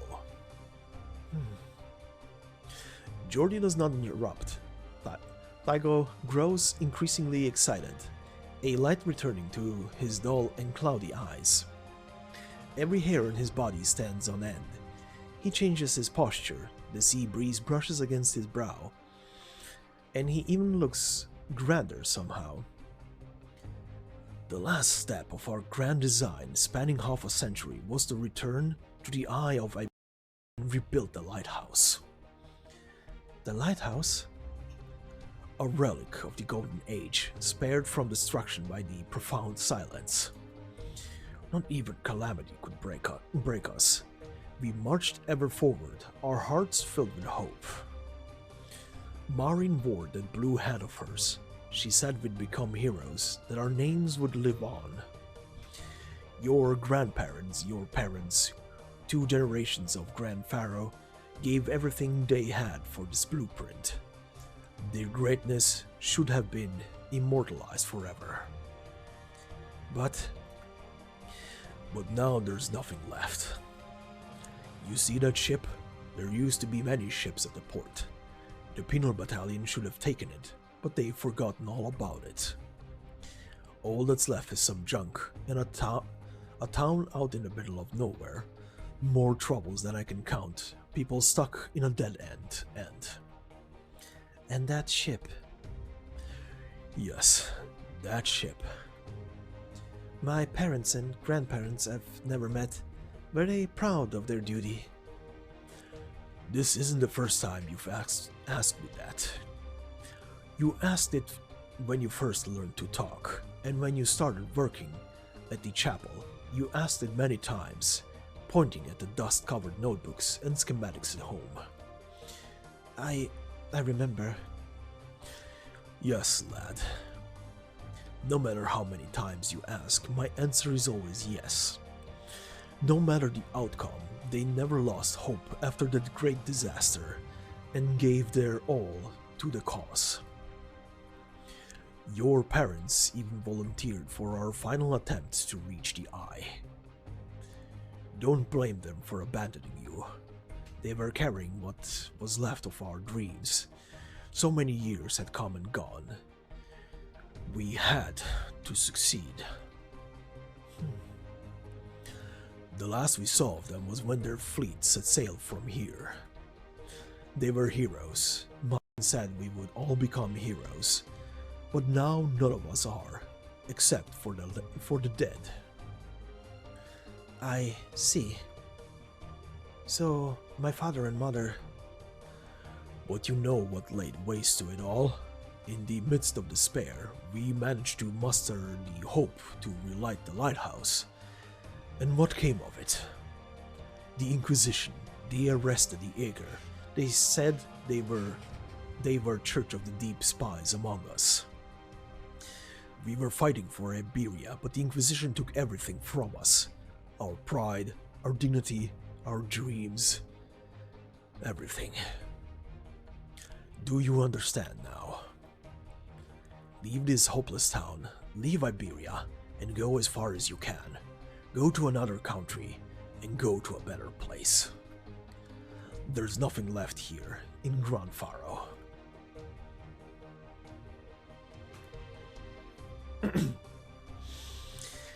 The sea. This is the wrong way. Are you just gonna leave our instruments in that damp room? No, I can smell the waves. The sea's just ahead. What do waves smell like? Like cotton. Using olfactory vocabulary to express visual elements. But you're right, the sea is right up ahead.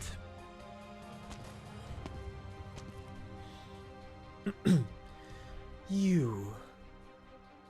An Aegir, and of a different breed from the ones who grew up on land. You must be that strange sort of Aegir. What did they call you again? Oh, right, Abyssal Hunters. Gladia frowns. She rarely expresses her emotions in such complex ways. It came from her instincts as an Abyssal Hunter, as a consul, as an eager technician, as a soldier. You are Aus. You know of them? Yes, by chance. Why so mysterious? Well, whatever. I'm just glad our name is known even among the eager. Alti once said that ship following... Alti once visited that ship following your scent trail, but this is the first time we've met in person. I'm Aya, main vocalist of Aus. Dan here is our drummer. Greetings, guests from the sea. You're of the sea too. A pleasure to meet you. When I came to the land, I sought kal'tsit to learn more about you, about your terrestrial kin. Oh, if you're talking about the things on land, then I guess we're kin, technically. Not sure I can say the same about the ones in the sea. What are you here for? The doctor? Just an appointment.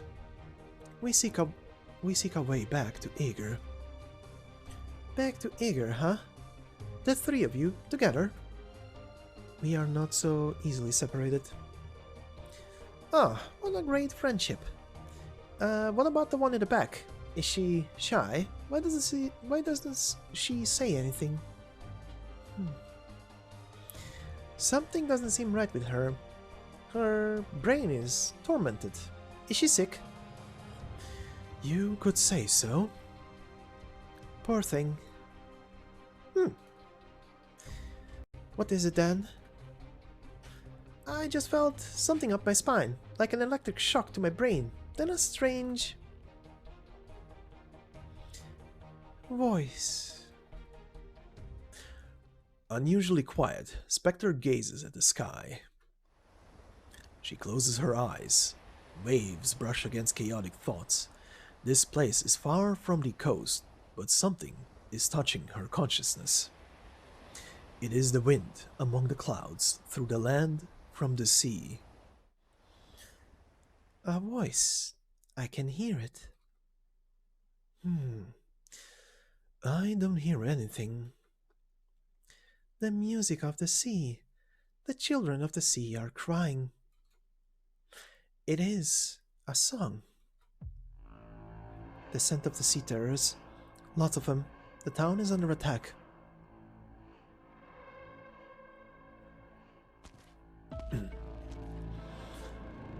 Hey, how did you get in here? Are you an Inquisitor? The ones you're dragging are... Go home. These two are under suspicion of colluding with the heretics. I am performing my duty as an Iberian Inquisitor.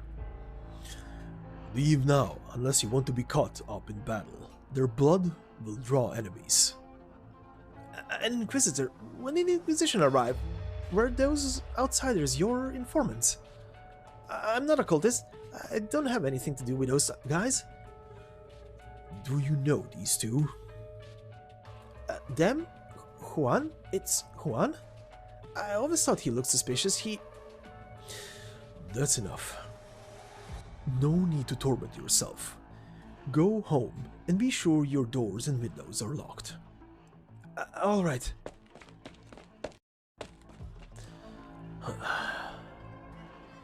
You can come out now. An Inquisitor? No, a High Inquisitor. What's the Inquisition doing here? Amaya and Tygo have gone missing. Do the Aegir have something to do with it? You killed Juan, you bastard! Not quite. He yet lives. I intend to extract some answers from him. You are different from the enemies I know. Your minds are your own, and you are working under clear directions. But if you're truly sane and awake, then you should understand that you stand no chance against me, nor any other brave soldier of the Inquisition. Why give up your lives? What meaning is there in your futile sacrifice? What have the accursed tides promised you? What are you scheming on this barren shore? I have many questions, enemies of Iberia. And I can only hope your god has answers.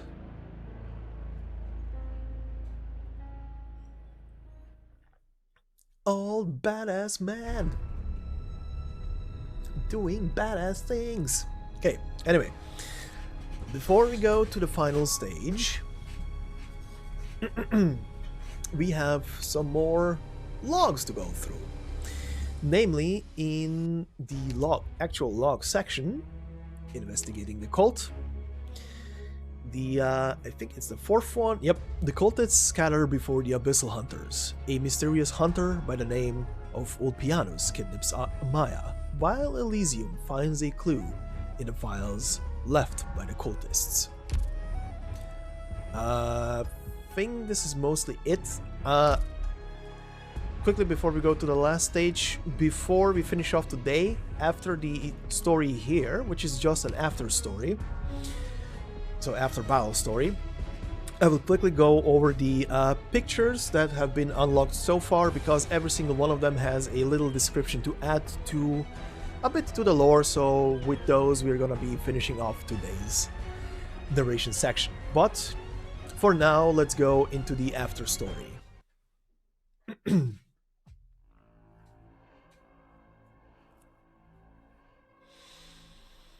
You're not gonna help. You aren't rising from your seat either. I'm not needed. Strictly speaking, I'm still a prisoner of Iberia. It is not my place to worry for a High Inquisitor. Let's talk about the two of us. We'll stay in this town on the coastline for a while. Who knows how to follow? We know how to follow stage directions. If you and your abyssal hunters fail, we'll take the Iberians and pull back to an appropriate position. Assuming the old man outside listens to us anyway. You're willing to help the people of the land. Frost is young. I'm about the same age as Dan, and Aya, maybe a little older. There's little left for us to love except music. Frailty of body and mind has driven humans to seek breakthroughs within their short lifespans. And what do you know? They pull it off. Indeed. But the sea is not a fan of heavy metal. We don't have a choice. As far as survival is concerned, the land is the lesser evil. It would not be difficult to get this country to listen, reveal a few secrets, hint at old wounds, and promise that the same disaster will not strike again. Can it really be that easy? Even simpler, if promises can be considered lies.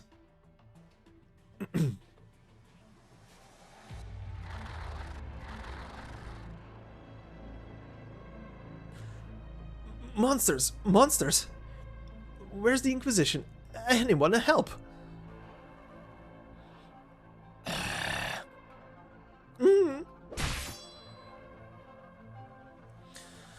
As ever, kal'tsit picks the worst meeting locations.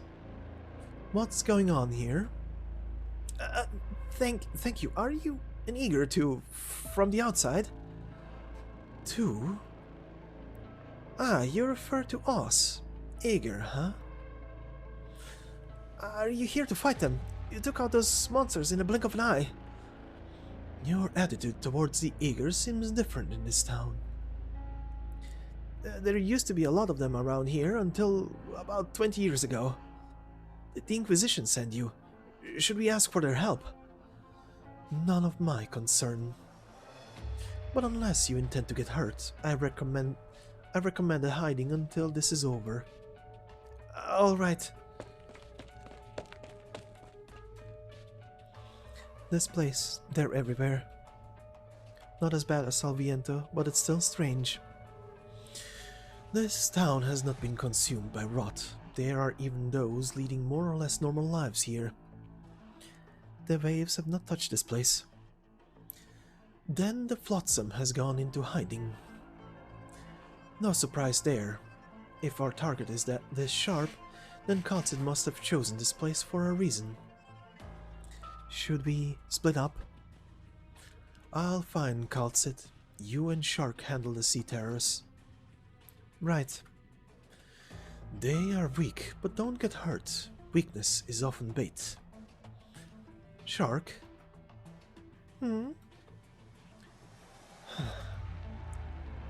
Take care of her, Skadi. I still have trouble getting used to how she is now. I know. Monsters, where did they come from? This way. Right. They're relatively few in numbers, but surprisingly coordinated. Is someone leading them? And how could they have just popped out of nowhere? Where are they hiding? Is it this way? Getting closer. There's someone here. One falls, another takes their place. We give our lives only to buy time. No one here can stand against the High Inquisitor. We all all who resist are doomed. In death lies hope. Do not squander it. Yes, we must hasten our departure, but it is a shame to abandon the closest outpost we have to the Eye of Iberia. We need but one to reach the Eye. Who goes there? Crap.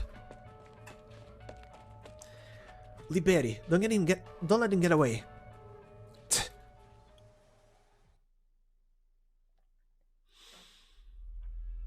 Gran Faro will be no more. Is this really what you want? Our interests are aligned. This shouldn't have this shouldn't have to happen. You're the only one who can stop both the Inquisition and your own people. I'll kill you, Amaya, soon. My, I thought we were on the first name basis, Ulpianus. Perhaps you intend to make your move once we've arrived at the lighthouse, but you know full well that's not our destination. We're going someplace further, and it's there that we'll make our choice. Aren't the Abyssal Hunters all of one mind? Why haven't you gone back to your squad? What are you thinking? You never saw what I saw. Ah, yes. The oldest story in the book. They never saw what you saw either. Did you lose trust in each other? Eager is united by the bonds of blood. I chose to go into exile in order to achieve our common goal. Uh-huh. Stay away from them, Amaya. Even on dry land, Gladia, Skadi, and Laurentina can wipe this town from existence with little more than a shrug. The hand that Amaya has placed on the book moves ever so slightly. Unperturbed, she smiles back at the provocation. You're right. Thank you for your concern. I need that ship. I must reach it before Gladia. They cannot return to Ager knowing nothing of what's going on.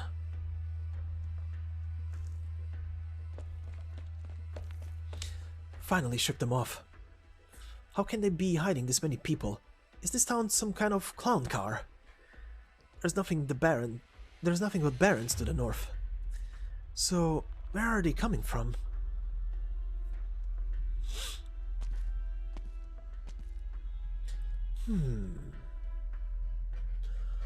A pleasure to meet you, ma'am. You must be the Abyssal Hunter that kal'tsit mentioned. Is this your work? Iberia is not always so messy. I beg your pardon. Gladia is quiet for a moment. In her long years on dry land, she has seen how weak and backwards the terrestrial states are, but also the strength of the Inquisitors at Salviento. kal'tsit words echoed in her mind as she thinks on how to live alongside those above water. The silence lasts only a moment. I am Gladia, Technology Council of Ager, and the Abyssal Hunter Chief Designer of Warfare. For the first time, she speaks to a land dweller as a representative of Ager. Her counterpart nods, sheathes his rapier, and strides over the silent carcasses of the Sea Terror. Carmen, High Inquisitor of the Iberian Inquisition, I see the legends of Ager hold true. You're different from the others. I have a few more years under my belt. Where's kal'tsit? She's speaking to another guest from the ocean in the chapel. Gladia turns to walk away when...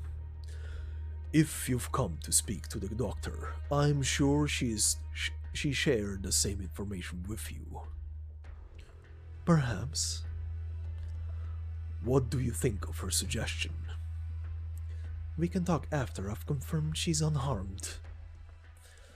We have no reason to harm someone who wishes to protect Iberia from the bottom of her heart. So you say. I've seen more foolishness in my brief time on land than I have for half a lifetime. If it's been such a brief time, how can you be so sure? The worst of times brings out the worst in people. Iberia's current reality is far from gilded. Regardless, I'm not here to debate. If she's in the chapel behind you, then you'll never reach the Eye of Iberia without the Inquisition's help. It was not destroyed in the profound silence. If the Stultifera remains afloat, then the Eye of Iberia is the only way to find it in the vastest of the ocean. What Iberia can offer, I can achieve on my own with only slightly more effort.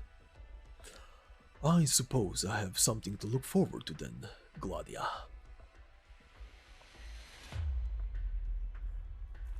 How many left?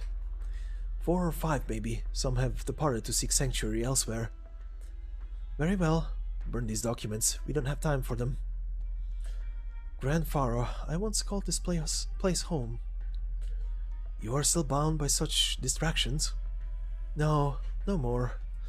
Burn them all. The Inquisition must not find them. We embrace this knowledge and promote harmony through enlightenment. The Inquisition, in their ignorance and selfishness, calls it heresy. Let's go. We will find a way to re-establish contact. We too will embrace the ocean someday.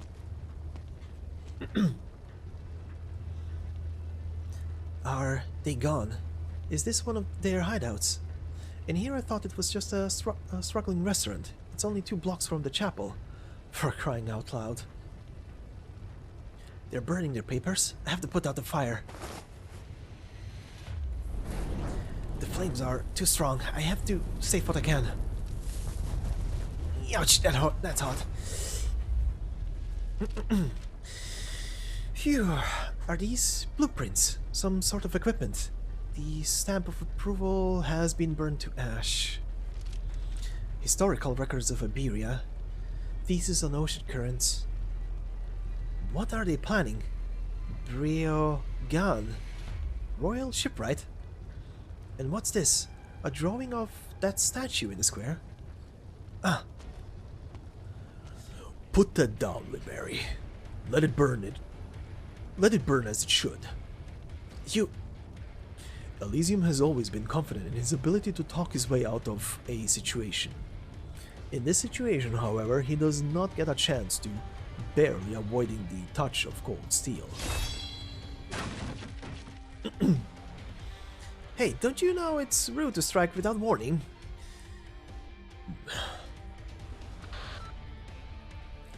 Dr. Kal'tsit, their goal is...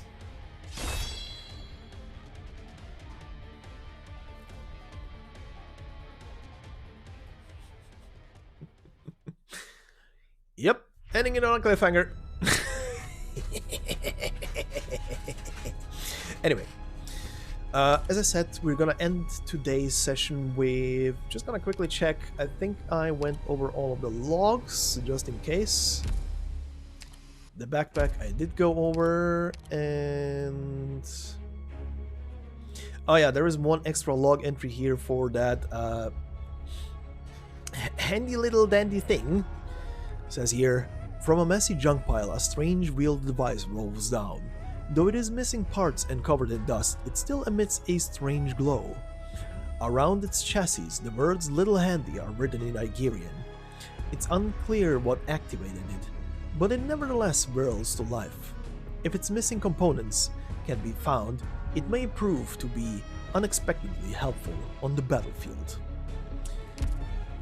So, as I said, we're gonna finish off with going over the 4 unique CGs we have opened so far, because they have text. They have lore. Anyway, first one, Stultifera Navis, aka the very big ship up there. It says here, a golden flagship, a resplendent era, a symbol of our unflagging glory.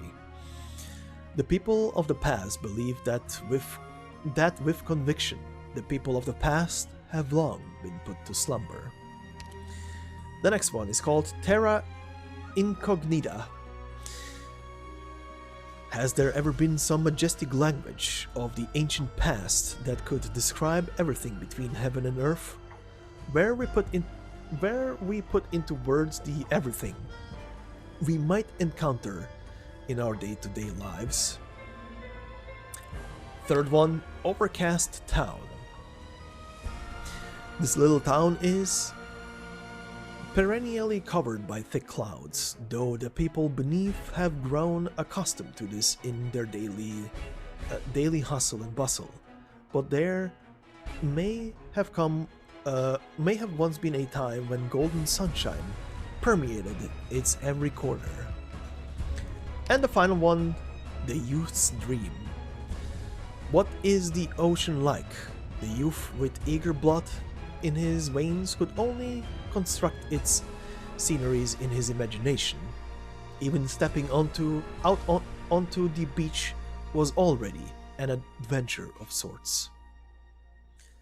And that is it for now. There is a shit ton of individual CDs, and I'm looking forward to finding all of them. But let me leave you with different music tracks for this very first iteration. And yeah, oh boy, there is a lot of characters in this story to keep a track of, especially for a narration like this. Alright, this recording is already over 2 hours, but yeah, I'm leaving you on a cliffhanger until we continue in probably around the next 24 hours or so, 24 to 32 hours, when I get the chance to record the very next part. But until then, I hope everybody enjoyed this very few part. There's gonna be more uploads on the channel over the next few days from the, I think it's a total of 5 operator records that have been added to the game. One is probably gonna pop up sometime before this one is gonna go live, considering it's a long ass recording. And yeah, lots of stuff, so stick around. But in the meantime, if you are still summoning on the banner for Spectre Altar and Irene, I wish you the best of luck, and in general, I hope you have a fantastic day or night or wherever you are, and I will see you in the next part. Until then, bye bye.